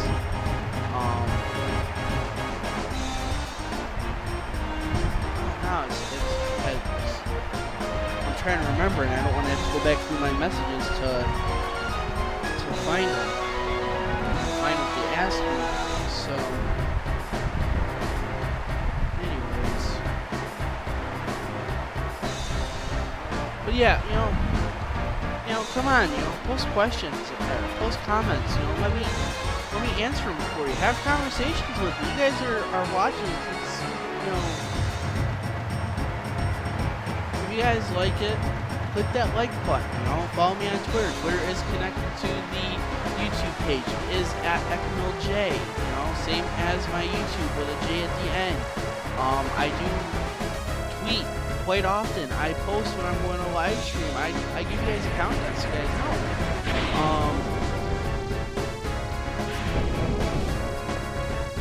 But yeah, I see our time clock's already counting down.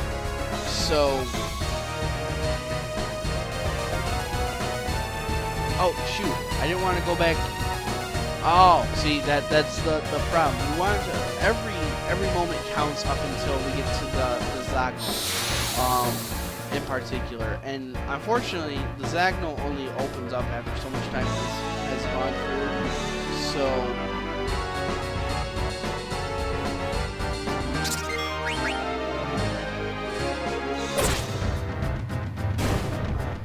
see, we're already down almost a minute. So.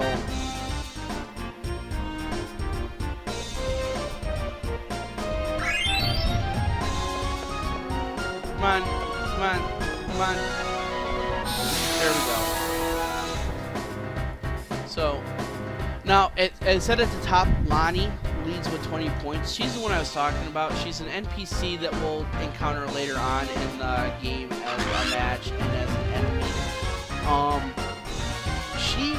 I've only ever seen her win once. Unfortunately, at the same time as we're fighting the enemies, we're also fighting fighting the enemies, and we have to take the fact that we don't move. Our speed might not be the best, or they might move ahead of us. Hopefully, it doesn't. There really isn't any means of increasing our speed. So, oh, another one popped up. Gennaro.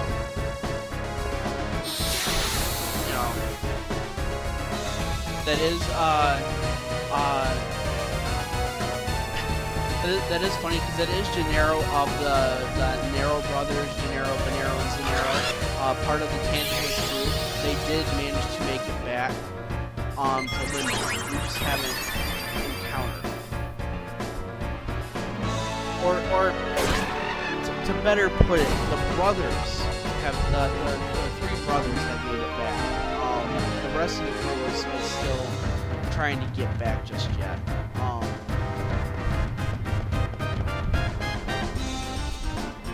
Hopefully we don't want to be able to get through. And I apologize if I'm... Oh, see, Vivi's leading. Awesome. We gotta try to get this wolf. Come on. There's Fang. Yep. Like I said, we're battling this clock. This unfortunately, we want to get all of the enemies possible, and luckily, not every. We pretty much cleared the theater. Fang, a Moo, and two sparrows. So the next one is the industrial, and then we leave the business for last because that's where Zagnol is. So we're taking out all of them. It's just a matter of getting back to the air cab. we are running a little slower. That is my fault for going back into the building. So we're going to the industrial, and it's fine. We still have enough time. The Strange Gorman leads with 55 points. That's I didn't quite show you him in Alexandria, but we're going to see the Strange Gorman soon, so it's fine. After Lindblom is done with, we'll encounter the Strange Gorman. So, and that's actually our first stop after Lindblom. So.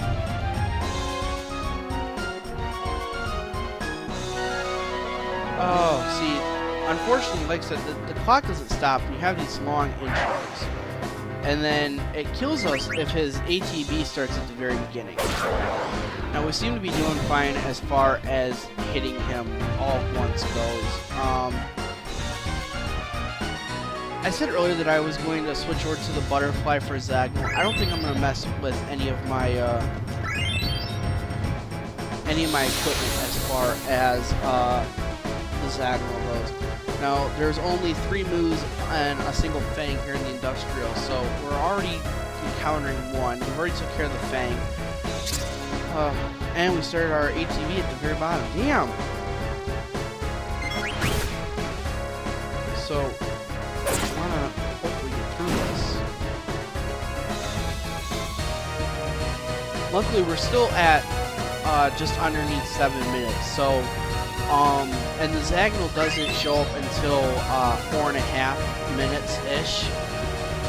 So we still have time. Now we can't take out that sparrow that flew across. There's nothing we can do. We'll go ahead and take out this move though. Now my note says that there should have been 3. So unless this one, no, it's single. Yeah, the rest they're all single matches. So and thankfully our ATV is at the end. So.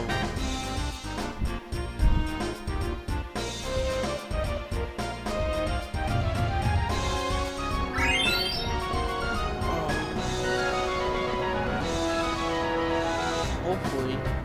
Now we're at 87 points. Freya's leading with 98. I guess I miscounted. Oh well. I haven't written my notes for this game in a little over a year, so that's fine. Maybe it might have been a typo. We'll go ahead and go to the business and finish up the business. And we want to face the Zagnol with enough time that we can steal, and then Zidane can KO.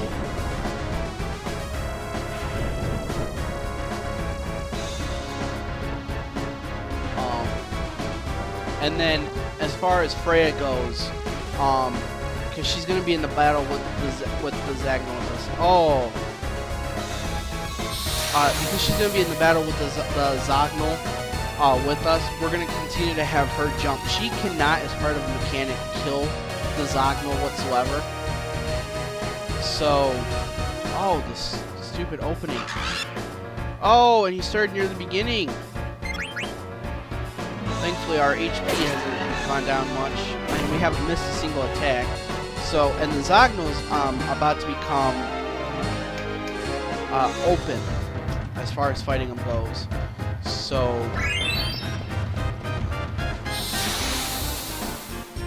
yeah, Freya's gonna jump because we don't want her to die. If she dies, Vivi wins because what we're gonna do is Zidane's gonna go up against the Zagnol. Oh man, I might just skip the other enemies and go right for the Zagnol at this point. As long as Vivi isn't in the lead. As long as no one else is in the lead for that matter. Yeah, because we're at under 4 minutes now. So alright, that's fine. We're leading. We'll go into the battle.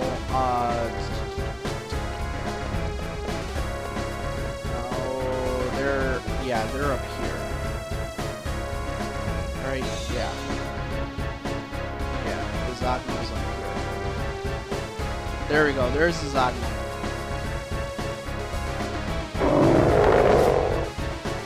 we need to steal, and then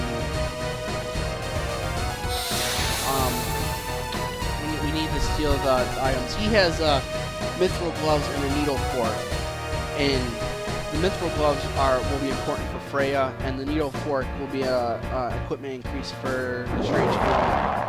So, okay, we got the needle fork. As long as we get those mithril gloves, because otherwise it's gonna be a bit. Come on. Now, again, Freya cannot kill the Zogno, which is fine. Alright, awesome. So as long as Freya continues to jump, we're fine. And now he's casted Electrocute. It means that he can cast Thunder Magic. So as long as Freya just continues to stay up in the air without taking too much damage, we should be fine. She just has to survive less than a little over 2 minutes. So, come on. Jump, jump, jump. Jump, jump, jump, jump, jump, stomp. I almost feel like jumping. There's a song out there, I don't know what it's called. Maybe it's a rap or something. Like, jump, jump, jump, jump, jump, jump, jump. Something like that. I don't know. I'm not musically inclined. I can't sing. That's fine. I don't mind admitting that. But ooh, a minute 50 seconds left. Yeah. So there's a chance Freya's gonna win. And now, as long as her HP doesn't go below 300, she's fine. And hopefully he doesn't do Thundara. Oh no, he can only do Thunder. It's fine. Minute and a half. Awesome. Oh, what do you know? Freya could kill him.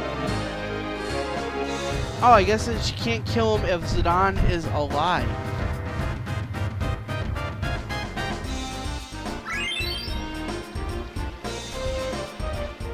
Oh, awesome. Freya won. We got the items. That means Freya is gonna get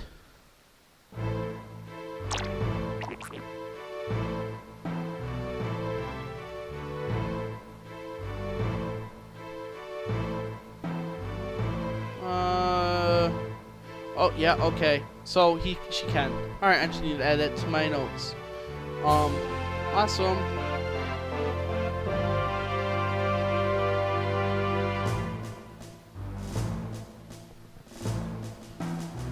So Freya won. She gets the accessory. Awesome! And the Master Hunter reward.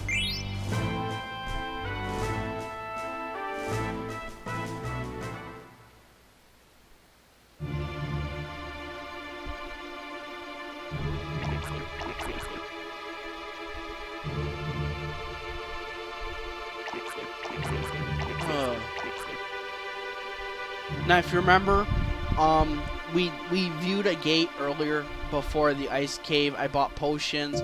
That was the gate between Alexandria. That was the base of the mountain gate between Alexandria and Burmecia. And they were flying Alexandrian's war banners.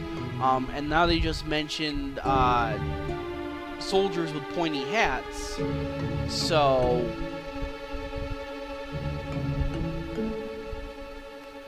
it really isn't a stretch at this point to say that Alexandria is doing the attack. So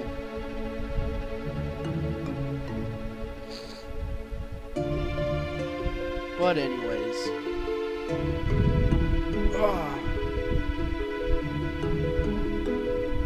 I think I'm gonna sit back and just, because this is all just conversation, so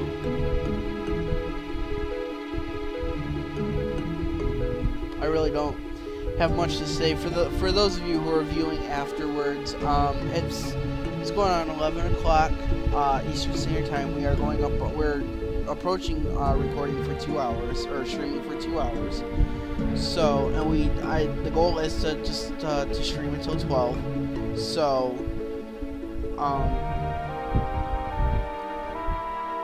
so anyways, you know, just sitting back. I'm thinking probably at 5 after, so probably about 14 minutes or so. I will pause, take a couple minutes to stretch my legs, walk around, get something to drink. That'll be a perfect time for those of you who want to refresh your snacks, your drinks, get up, walk around, do your own kind of thing. I'll be a couple minutes. At least it's not gonna, it's not gonna go no 40 minutes like I did on one stream by accident where I kind of disappeared without meaning to, because I was dealing with an issue. But anyways,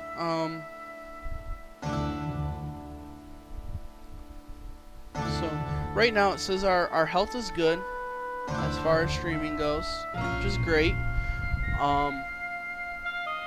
You guys should be able to see this at 720, depending on your internet connection. Hopefully there's no buffering.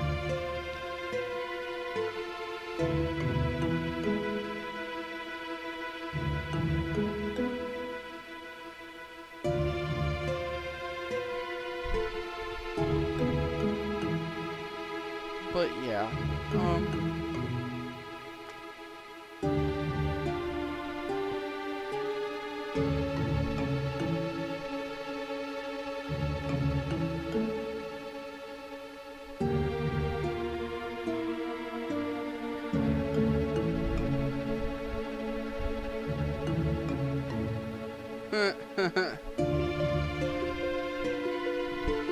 sorry about that. Something popped up on my Twitter feed. A link to a Tumblr picture by a webcomic artist that I follow. I thought that something what he posted was kind of funny, so I wanted to check it out real quick. But anyways,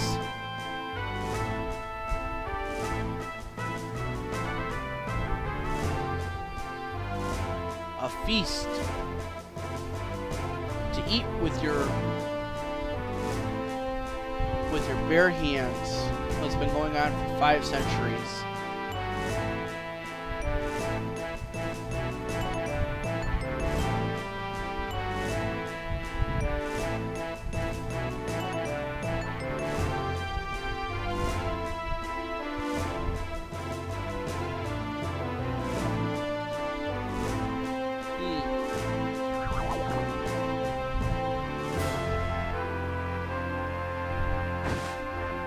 I like how Steiner reacts to it, like a freaking idiot and an overactor.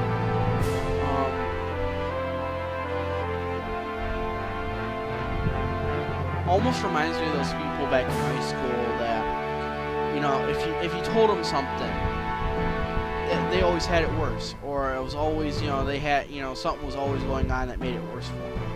If you had a cold, oh, they had the flu. If you had a sprained wrist, they had a broken arm. If you drank too much soda, they did speed. Stupid stuff. And I'm not making a joke of anybody that does drugs. I know it's a very crippling addiction. It is very troubling both for the user and the family members. I do apologize about that. That did not meant to come out as a joke. It just came out as an example. And again, I tend to just let my mouth ramble without thinking too much. So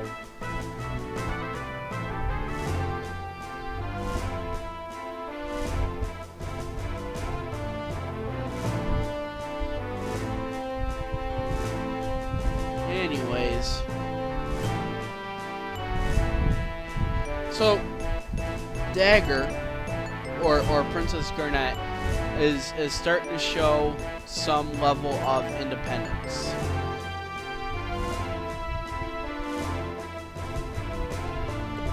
Which is good.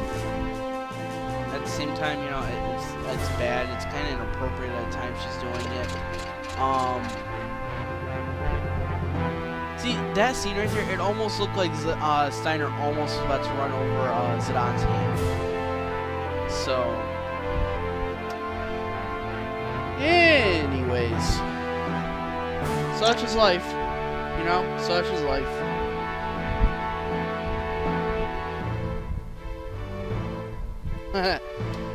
Welcome, Cousin Carter. I'm glad you could finally join with us this evening. I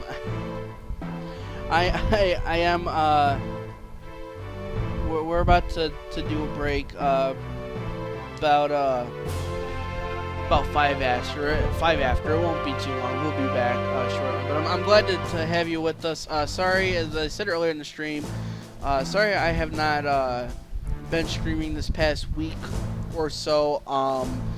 Life kind of was up with me. I had a couple of days where I was really exhausted. I had a friend over for a couple of days. But the plan is to get back on track. And you're right. Drugs are bad. They're very bad. You should not. You shouldn't do drugs, kids. Anyways, that being said, right now, Cousin Carter, one of my subscribers, great guy, is currently posting comments in the side of the video, in the little box beside. I have discovered that those don't actually post to my video. The comments said on the side of the video, it tells me that I have an overall amount of comments. When I go back and look through my profile or look through my video editor, I can see I can see that there was comments, but they don't actually post below the video. So I'd really appreciate it, you know, if you guys would. I'm sure you guys can post below too. You know, same way, you know, you guys give your likes, your dislikes, you know, that helps.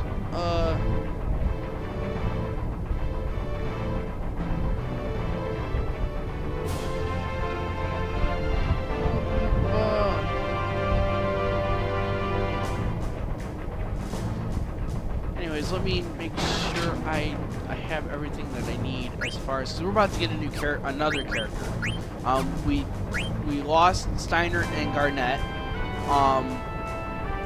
which is fine. We gained Freya, and as you can see, she is the same level as Zidane. BB is behind. That's fine. He will catch up.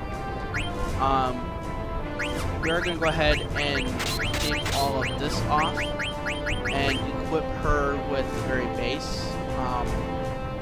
Silver helm, bronze glove,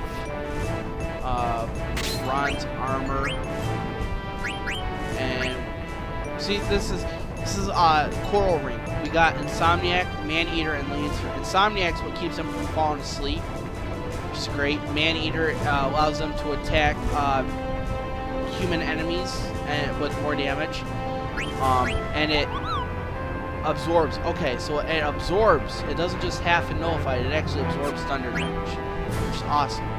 And then she doesn't gain anything out of this, so we're gonna go ahead and do the last bump. Now,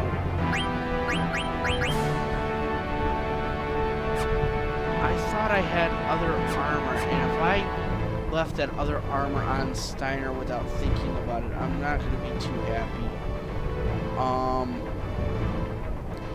Anyways, let me go in, go ahead and arrange.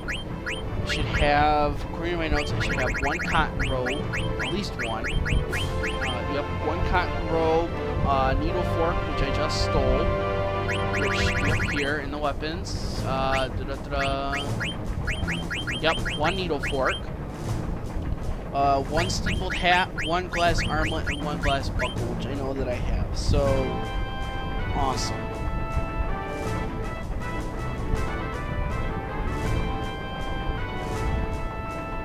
So that's perfect. Before I go any further, I'm gonna go ahead, go back in the Lindholm.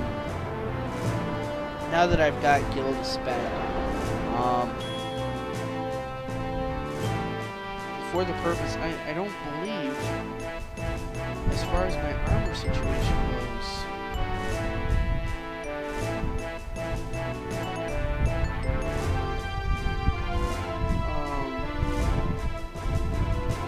oops, yeah, mid-level, awesome, okay, sorry,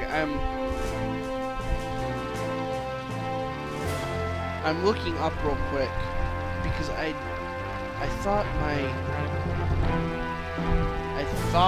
my notes were full. And I don't believe I missed anything, but if I did, I don't know. I know that I eventually get it back. There's no point where all the characters, you can access all the characters at once. So I'm not too concerned, but at the same time I am. Only because I want what'll give me the edge now, not what I'll have to go back and fix later on. When I have access to all the characters. So we want the business.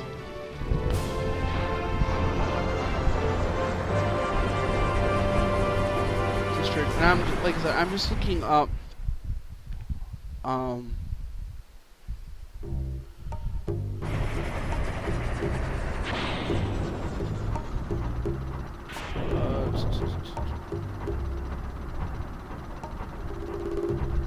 Alright.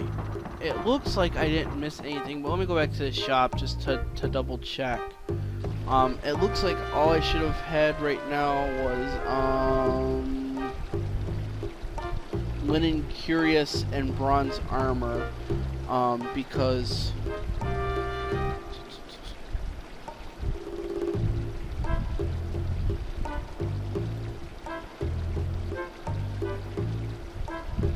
sorry, like I said, I'm looking up a bit of the information on my phone because I thought my notes were comprehensive and full, and apparently they're not. My phone is running oddly slow today, so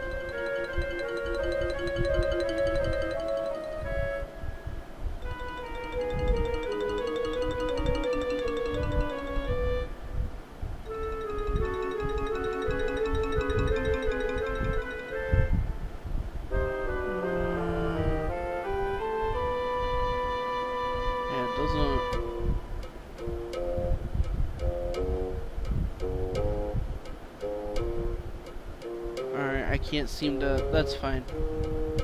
Anyways, just go up here to the shop just to double check.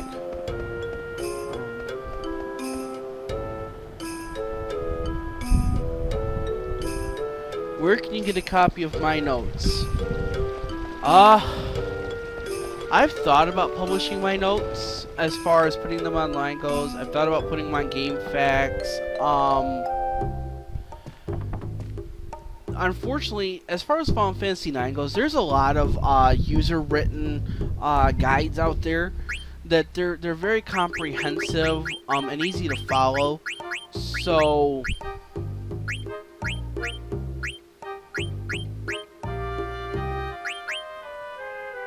okay, yep, just bronze armor and linen cuirass. There's so many out there that by me just putting mine out, I don't think that it would do very much good because there are other guys. There are other guys that are very comprehensive, very easy to read, very easy to follow, and mine are just kind of jumbled around, quickly scrawled hand notes that over the years I've just kind of put into a Word file. So, like I said, I've thought about putting them online. I've had a couple of people who over the years requested it, that I put them onto on GameFAQs, my own, make a blog, my own personal notes, and so on and so forth. And truth be told, I mean, I know it's not really, if it shows, once I put it online, it shows up on other websites. Big deal. There's not much. Oh, my battery's about to die, so it's time to plug the cord into the controller. At the time too to take a break. So, it is 11:05 currently on my clock. I'm gonna go ahead. I'm gonna take about a 5-minute break or so, stretch my legs, get something to drink, breathe for a couple minutes. Go ahead and refresh your snacks and your drinks. Get up, walk around, because unless you're doing other stuff, that's great. For those of you who are watching when this isn't live, you can go ahead and skip probably about 5 minutes or so. That's what I'm aiming for. and we'll be back. So try not to disappear on me. And when I finish up, we are gonna go ahead and go strong for the last about 40 minutes or so. So, anyways, be back in a moment.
And we're back.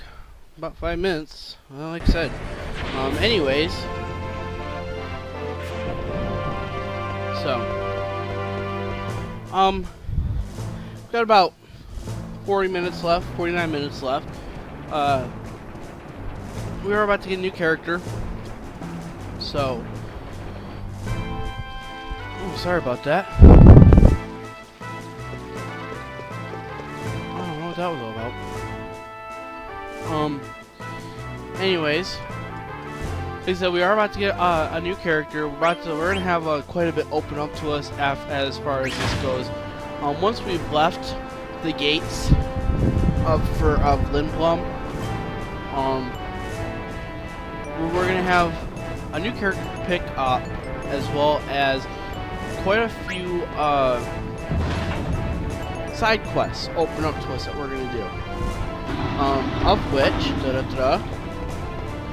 there's the Marsh, which is optional now, but eventually we're gonna have to, and it is highly suggested to do right now. I'd say this not just as a player, but just in general, because that's the Q Marsh is how we get the new character, and we have to eventually get them regardless. We eventually have to add them into our party. It's infinitely easier to have them now for the next portions of the game than it is to not have them. And this falls back to like Final Fantasy VII. Specifically, the only two optional characters were Yuffie and Vincent Valentine. Yeah, Yuffie Kisaragi and Vincent Valentine. Purely optional characters, but it was more beneficial to have them than not have them. And they were purely optional. There was nothing. There was no. Oh, you eventually have to get them. Like this character coming up with Final Fantasy IX. We want them now, rather than wait until they're forced upon us. And unfortunately, the game, even if you get them now, the cutscenes in the future, as far as this game goes, or at the end of this disc goes, it only shows Zidane, Vivi, and Freya. It doesn't show the next character we're gonna get. And that's just because, you know, we don't have to get her at this point. Or him at this point, for that matter. Him, her, you're gonna see in a moment. We don't have to get them. It's just so much easier to do so now than it is later on, especially if we want all their abilities. And this guy's an item shop, so we don't have to go all the way back up there for items. We're gonna go ahead and get our potions. We're gonna get those potions because potions are in the ocean. I don't know. I have no idea what I was trying to see there. We do want a couple of sauce. We're gonna go ahead and get 10 of them. We don't need to worry about antidotes at the moment, and eye drops or anything. Tents, we're gonna go ahead, because I just like to have an even number. And we're about to get a bunch of gil regardless. So, anyways, as I was saying, optional is the Marsh, and we're gonna go ahead and do that. The next one is Pinnacle Rocks. I already went there and grabbed an elixir and a Phoenix Down. Another one is Southgate, and we want that later on. I just turned on my map and I forgot that I have never turned my map on before. Southgate is in that direction, the direction that the camera is pointing. We want to go there for a key item. So well, that was weird. Firefox just crashed on me. Anyways, hopefully it didn't. It doesn't look like it crashed my computer, so that's fine. It just crashed the browser.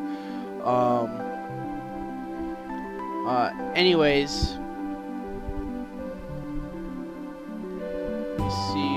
Yeah, there's the Marsh, the Pinnacle Rocks, the Southgate, Chocobo Forest, which is the one that I was talking about earlier, it could either go really quickly or it could take forever. And it's just a matter of going in and doing it until we're successful. So we're going to go ahead, we're going to do the Kumarsh and get this going. Because this one is the one that we're going to get a new character. We get to meet the Moogle brothers, which is awesome. And you'll know who I'm talking about in just a second. See, teach me, Mogster. We can ask him to teach us stuff. We can ask him to tell us which direction we need to go. We don't need any of that because I know where I'm needing to go. Excuse me. There isn't any items from here, so there really isn't any reason for us.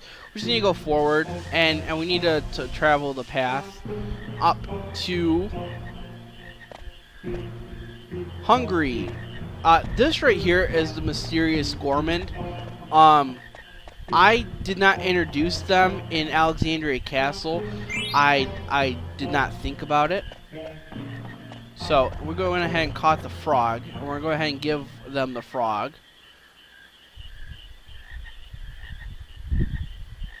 And now we get to name them. Now, this one I'm going to have the hardest time with. I'm undoubtedly going to pronounce this name Kuna. Kuna. I don't know, to be quite honest with you. As far as this character goes, so, or at least the name. Anyways, this is one of them that just. It could be said as Quinn if it wasn't for the A, but at the same time it could be said as Queen because of the A. So, I'm just going to go with Quina, whichever one comes to mind. But we're going to go ahead and give her the frog. Yes, she wants the frog. Yes. And this was, this one, I'm sure. See, this is difficult because the only ever coups that we actually meet are Quail and Quina, and then we see one in a flashback later on in the game. But we seen one in Alexandria Castle. I didn't show them. And their name is mysterious. They're called Chef or Gourmand or something or another. It could be the same coup. So, see, now we're gonna meet Quail. Who does become a boss later on in the game, as long as we do the mini game with the frogs.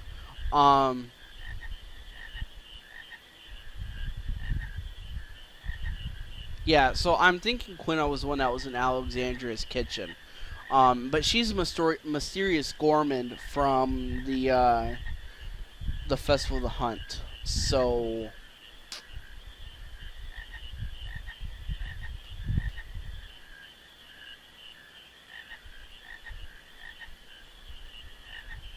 and that line right there, that is a very important one.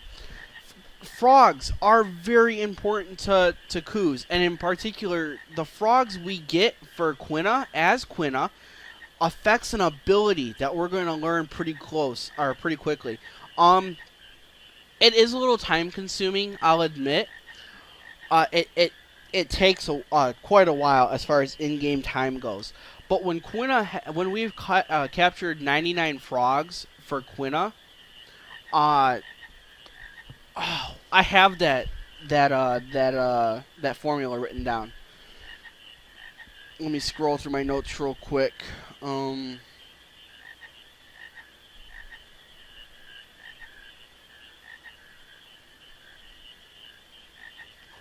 see. I have the formula for it written down because she can be doing 4 nines worth of damage. He can be doing 4 nines. I'm gonna call this a she quite a lot because of the apron and house coat. But she can do 9 points of damage quite fast.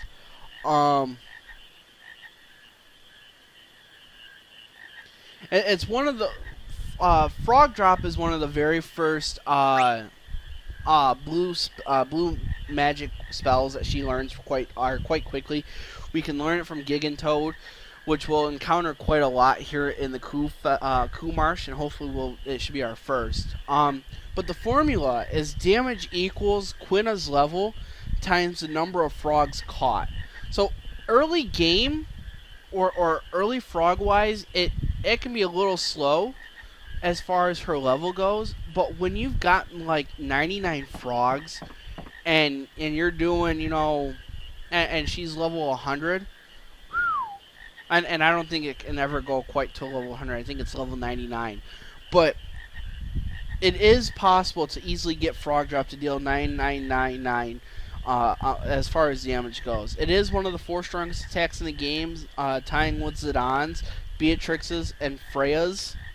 And at this time, we're actually going to, while we're doing this, we're going to help Freya's go up too, even though we don't quite get to use the move quite yet.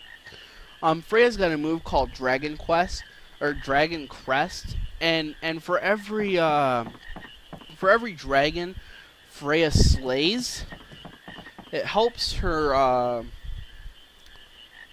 the amount of damage it does goes up. If she slays 100 dragons, she can do 4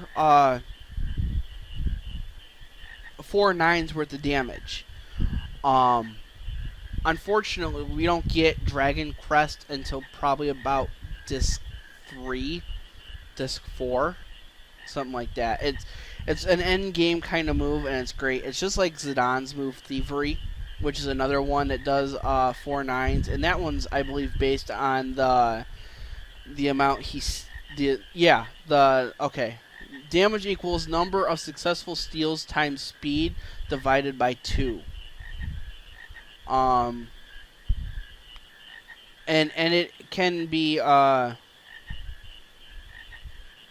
it isn't just bosses. If we can steal 1,000 items from enemies, potions, antidotes, ores, so on and so forth, and Zidane's speed stat is exactly 30, then Thievery will do 1,500 damage to the target. So, because of this, it is technically possible to get Zidane to do to be able to do 9 points of damage every move. It's just a matter of it takes effort and a lot of work to get up to that. So we're gonna go through and we're gonna catch some frogs for Quina. I like that last look that Vivi gives Quail. Fact is, all Kus know each other, and because there's only one Ku Marsh on all of the forgotten, or not forgotten, on all of the missed continent, which is the one we're on now. Anyways, all right. Now here's an important part. We're up to this point, and yeah, I'm gonna go ahead. I want to do the frogs. The frogs never get easier as far as capturing them for Quina, but the rate at which they respawn after we catch them is important. We don't ever catch baby frogs. It counts, but it makes them spawning back even harder. We never catch the golden frog unless we're getting ready to until later on in the game where we have access to all the continents, because there can only be one golden frog at any point in the game. And we always want to leave at least one male, one female. And one adult male, one adult female for, purposes, Kids, I'm not going to explain it. Go ahead and talk to your parents about it. I'm not going to cover that. We've just covered 2, which is awesome. We get prizes for the more that we frogs we catch. When we've caught 99 frogs, we can face Quail as a boss for the Gastro Fork, which is Quina's legendary weapon. So it's important. Now hopefully I've left a male and a female. Normally what I do when I go through this is I catch each one and I try to keep track of what they are. So hopefully I'm gonna catch another one. Hopefully it's a female. And see, Quina isn't very good at catching frogs. They like to stay away from her, and then they run from her real fast. So sometimes you're able to clip the water just right and be able to catch them. Other times you're running around doing exactly this. And I'm just spamming the X button, running around the edge and trying to get them. And that happens. Now sometimes you can stand directly in the middle of the bridge and be able to catch one, but it's very rare. This game, or this mini game, has annoyingly caused many of Final Fantasy IX players to say, you know what, screw it, I'm done. So there we go. That was a male. I'm gonna go ahead and catch these last two and hope to God one's a female, one's a male, because otherwise that golden frog, regardless of whether it's a male or female, is gonna get quite an extra bit of work going. Sex jokes, yo. Sex jokes. Highly inappropriate. Anyways. Oh, come on. You're right there, too. You're right on the edge. Come on! Okay, that's a female. So this one right here. We want to chase this one right here. We want this one. The one that's on the rock. Okay, he jumped up there. Get it, get it, get it, get it, get it, get it, get it, get it, get it, get it, get it, get it, get it, get it, get it, get it. Come on! Oh. Alright, awesome. One male, one female, and the golden frog. So that's good. We're going to leave it with 5. Because at this point, depending on what level she is, we don't want to catch those free frogs. That'll help the respawning point come back in. Okay, she's level 13. So 5 frogs times 13 is what? 75 points of damage with frog drop for very little as far as MP goes. That doesn't sound like a lot as far as damage goes, but that will increase exponentially over time. And unfortunately, Fork is one of those items. This is a horrible weapon in my opinion, because this is one of those items that doesn't do a fixed amount of damage. It's very random as far as this damage goes. So, and all of her weapons, that's why we wanted the Needle Fork. We've increased her attack, and we still learn High Tide, which is great. And we're going to go ahead and give her a feather hat because nothing else teaches her anything. Glass armor because nothing else teaches her anything. We're going to go ahead and give her a cotton robe because nothing else teaches her anything, and she can equip those two, but and we're going to go ahead and give her the coral ring just so she can learn Insomniac.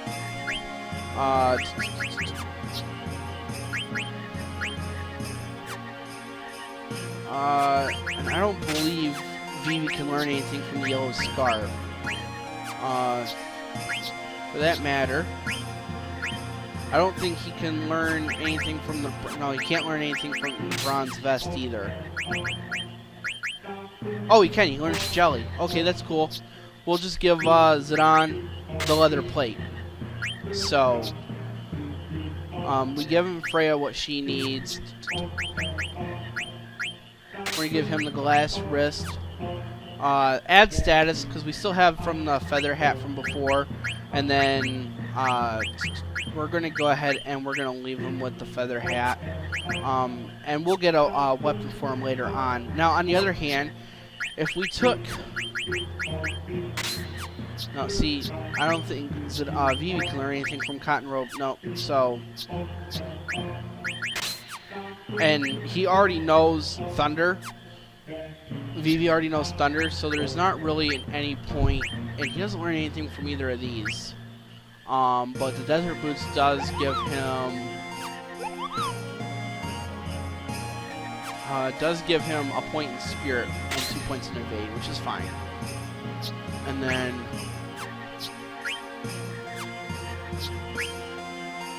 She learns Millionaire, which is great. That's an ability we definitely want her to have. So I think we're good as far as the equipment goes.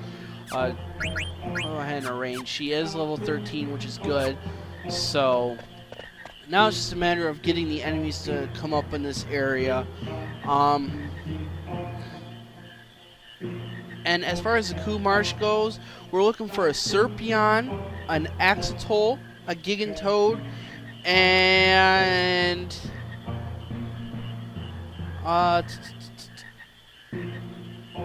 oh no, all we're really looking for at this point is the Gigantoad.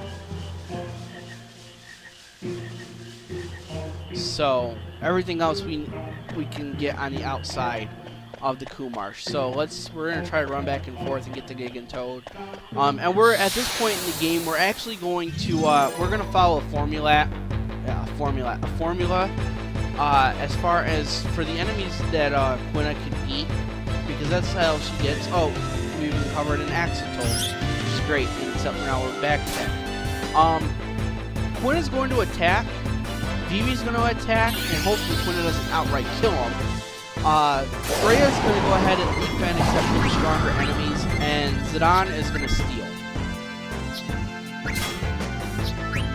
First, we're going to change everything. Because like I said, at this point, Thievery will become later on in the game, and we really want Zidane to steal as much as possible at this point, because he's a higher level, so why not?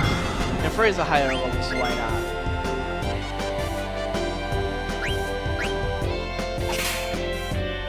Now, I didn't see...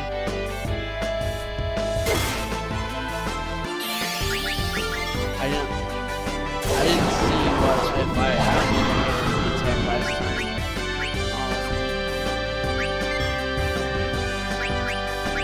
So let's try eating this Axatol if we can.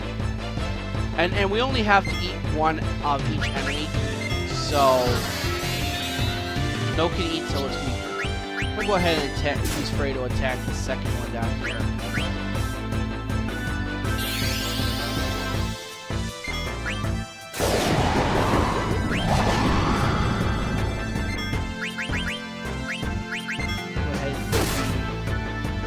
Alright, I'm gonna go ahead and try to eat this Axatol, because sometimes it is more beneficial to have Freya just attack the enemy once, or have, because Zidane will outright kill him most times. There we go, Aqua Breath. So we're just gonna go ahead and thunder this Axatol right there. Now we can see what Aqua Breath does. It is one of the very few water-based moves in the entire game. Other than the water spell that the Axatol casts himself, there isn't much as far as water goes. I don't even believe that's an element. It might have been. That might have been one of the elements covered. Let me see. There's fire, blizzard, thunder. Oh, I can just ask him. Teach me. Elemental. Here we go. Fire, ice, thunder, earth. Okay, so there is water. So, and anyways, we're gonna go ahead. I want to put her in. I'm just gonna leave her in the front row. We did gain Aqua Breath. Causes water damage to all enemies. That's great. We get the add status, and we want this one right here, High Tide. I want this ability. It allows her to trance faster, and Quina's trance is very handy in the fact that when she is tranced, her eat ability becomes cooked. With eat, she has to have they have to be less than a quarter of their overall health. But when she's cooked, or when she's tranced and she can use cook, they only have to be half. So some enemies, it is far more easier to get them half than it is to get them within a quarter, because otherwise you might overkill them by accident. Which unfortunately isn't an ability or isn't any beneficial in this game like it is in 10. Is this a Gigantoad? Yes. Awesome, the one we want. And this will help us learn gonna go ahead and attack this just once. She's in the back row.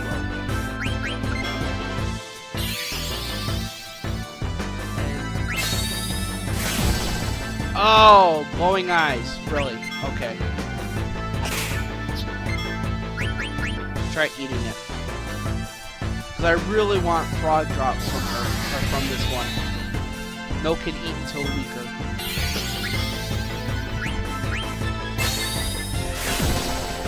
Oh, frickin', I hate glowing eyes.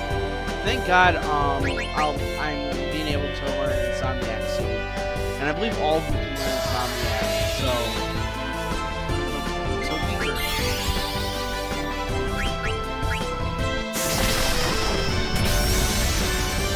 Wow. See that damage? Anyways. Couldn't steal anything? Of course not. And thankfully, thievery isn't reduced by the unsuccessful steals, it's just reduced by the successful steals. So it's just a matter of going through and stealing as much as humanly possible from these enemies. Stealing from every boss, stealing from every enemy we encounter, and that's pretty much going to be the main focus of it on from now on. Freya is going to be our main damage dealer. Quina is pretty much, unless she's if she doesn't have to eat the enemy, then she can attack or use her her spell abilities. But otherwise, see, unfortunately, I have no way of being able to tell how much HP the enemy has. So, without looking up, I feel like we'll just be here till it dies. So I don't want to attack with Freya, but I have to keep attacking with Vivi. Little by little. And unfortunately this is... Go ahead and use it. Oh, right, he has Ogre, so it's not going to make him silent.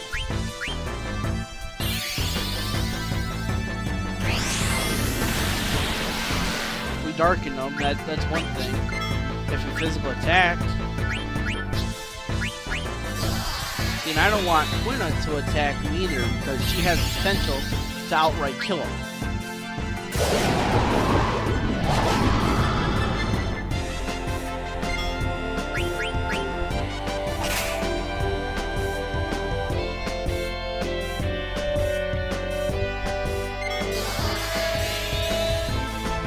Alright, I'm just gonna attack with Freya and hope that I don't just outright kill it. If I kill it, I'm gonna be like, oh, why did I kill it? Why'd you let me kill it? Oh, why'd you let me kill it? Oh. Oh, bugger all. Anyways. We'll just have to keep trying until we get one. Go through our potions, and thank God we're near a store, because we've lost our white mage. I meant to equip him with the butterfly sword so we can learn what's that. That'll help us. And just running back and forth on this oddly built wooden bridge. Oh, I moved the screen. Back screen.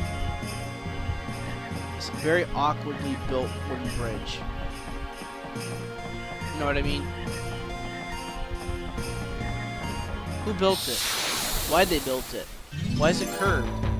I mean, who says questions? Oh, is this another Giggling Toad? No, it's Axolotls. Of course it's Axolotls.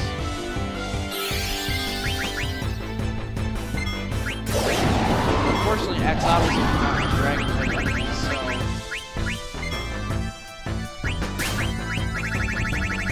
I don't want to waste.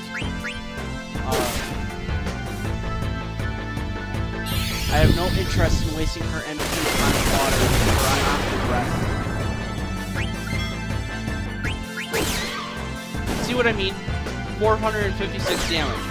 Quina has the potential to outright do a bunch of damage at the same time as almost no damage.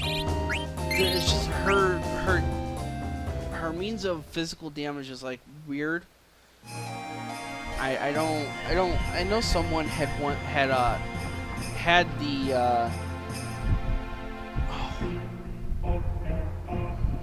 oh shoot, I exited. I know someone had the equation for why it is that her damage is weirdly done, because sometimes she hits high, sometimes she hits low.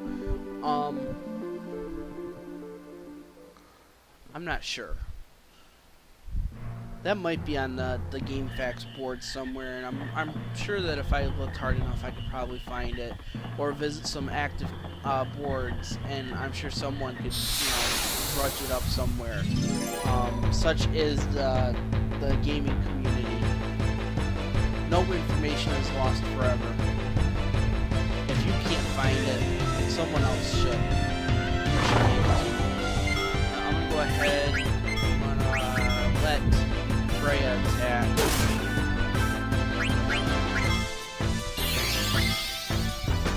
I'm not gonna attack with BB. I think I'm gonna let Freya attack the second time. And then hopefully I should be able to. Yeah, no beats are weaker.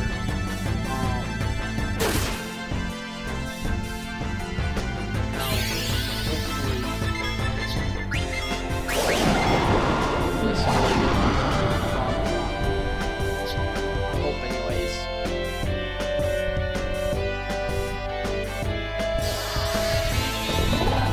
There we go, frog drop.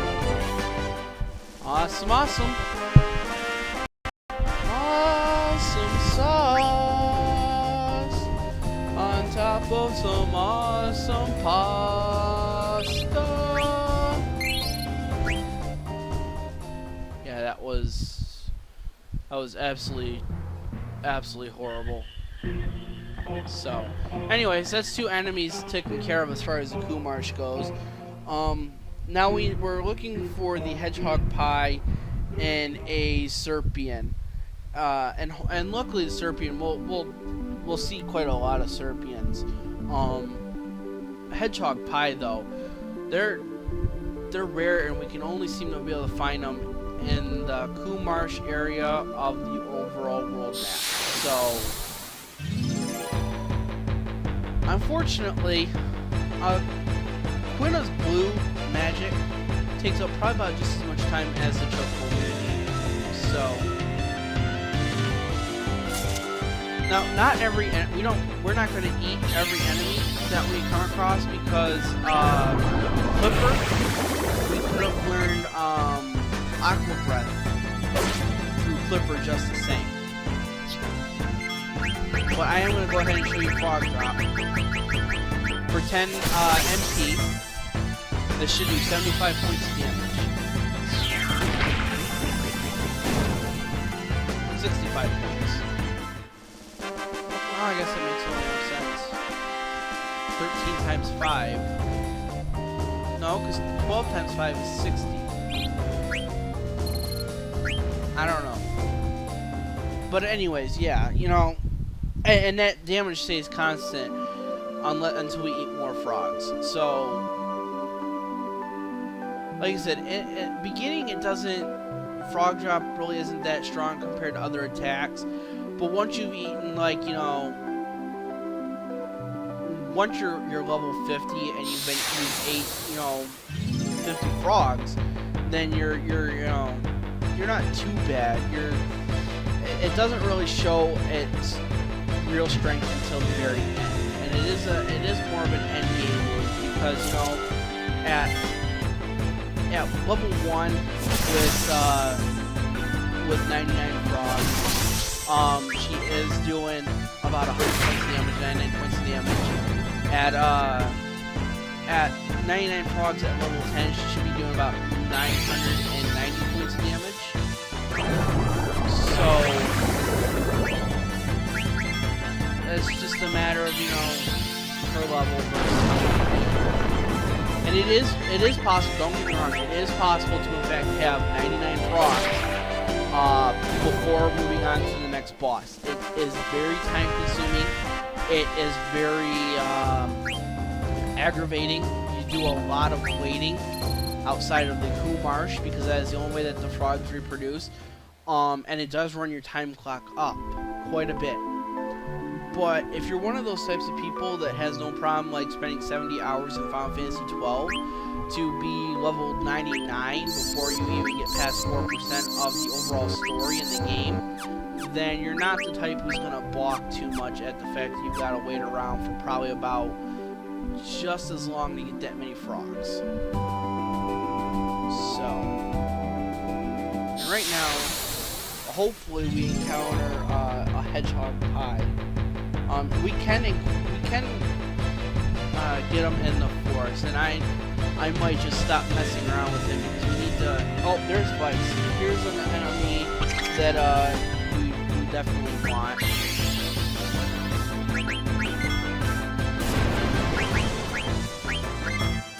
As far as an ability goes.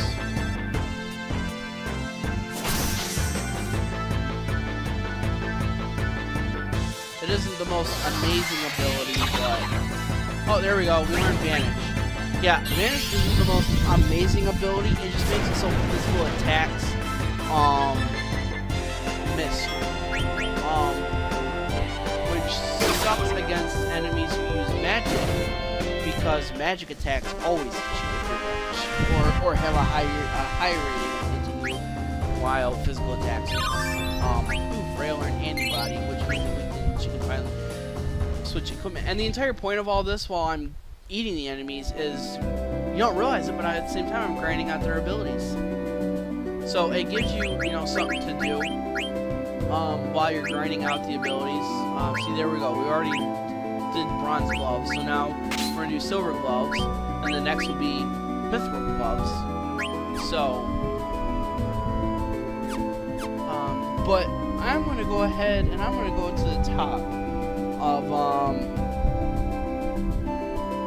of the plateau, because there's only three enemies that we can only get at the top of the plateau: the bomb, the carb spider, and the axe beak. And the bomb gives us an ability, and it's a very tricky one to get. It's called Muster Bomb. It's an amazing ability to have, because what it does is it causes your opponent to I'm trying to think of what the status is called. Monster went over it. Oops, I didn't mean to buy just one. It's an ability. It's almost like the ability Frozen, or Freeze, and I don't really want. It's one of those. It's one of two abilities. Okay, all right. Let me rephrase that, because it is one ability. It's the ability that if you put a character under it, a status effect. It offers a status effect. And here I am stumbling. It's a move that puts an enemy underneath a status effect that when they make a move, it automatically kills them. The exact opposite of that is a move called Freeze, or a status ability called Freeze, something like that, where the character is essentially frozen. You can't make a move, their ATB doesn't go up, they're essentially almost petrified, except they can be damaged.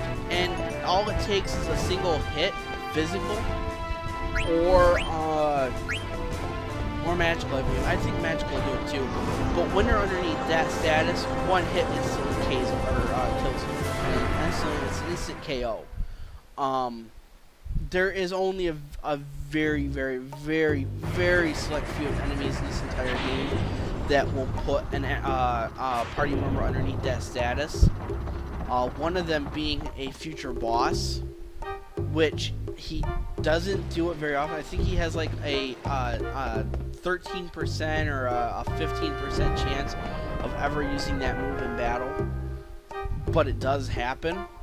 And I know there's a couple enemies at the very ending dungeon of the game that will do it to you. So, but as I was saying, we really want to encounter a bomb with Quina, because we really want that ability, Mustard Bomb. And the other two, Axe Beak will give us Limit Glove, which is kind of like Steiner's move, where the more damage received, the higher the damage is. And then the other one offers level 3 Defenseless, which is a great move in the idea that if the enemy has a level divisible by 3, they lose all their defense. So it's worth picking up. Oh, freaking glowing eyes, man.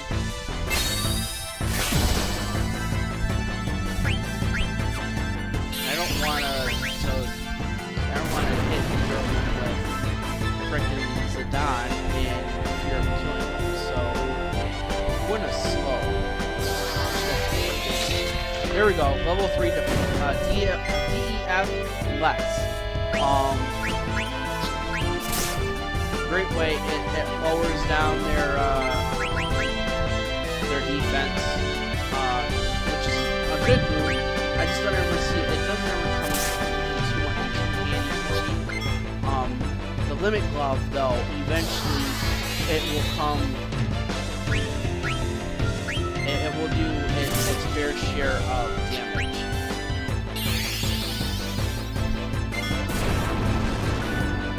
In particular, it showcases later on in the game when or close to max HP, and then it's down to a single point of health. It's one of those that has potential for doing a lot of damage. But it's got a high reward versus a higher risk. So.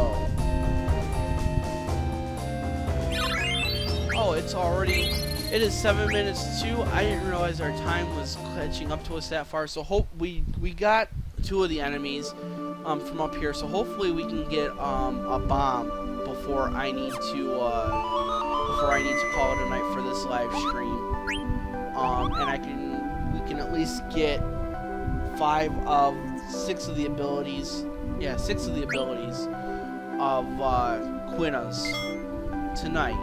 And then we will be back tomorrow night at 9 o'clock Eastern, 8 o'clock Central, 7 o'clock Mountain, and 6 o'clock Pacific time for Final Fantasy IX's live stream. There will not be a live stream tomorrow afternoon. There will be an afternoon live stream on Wednesday, but there will be no evening live stream Wednesday night, as I do have a Dungeons & Dragons game.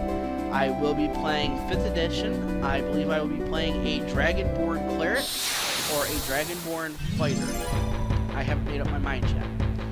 If not, it'll probably be a Dragonborn Monk, because, you know, Dragonborns are awesome. And no, I'm not meaning that from Elder Scrolls Skyrim kind of thing. That is a Dungeons & Dragons thing. I'm not going to go ahead. I don't want to face these guys over and over again. I'm looking for specifically for a bomb. So I'm just going to go ahead and run for the time being.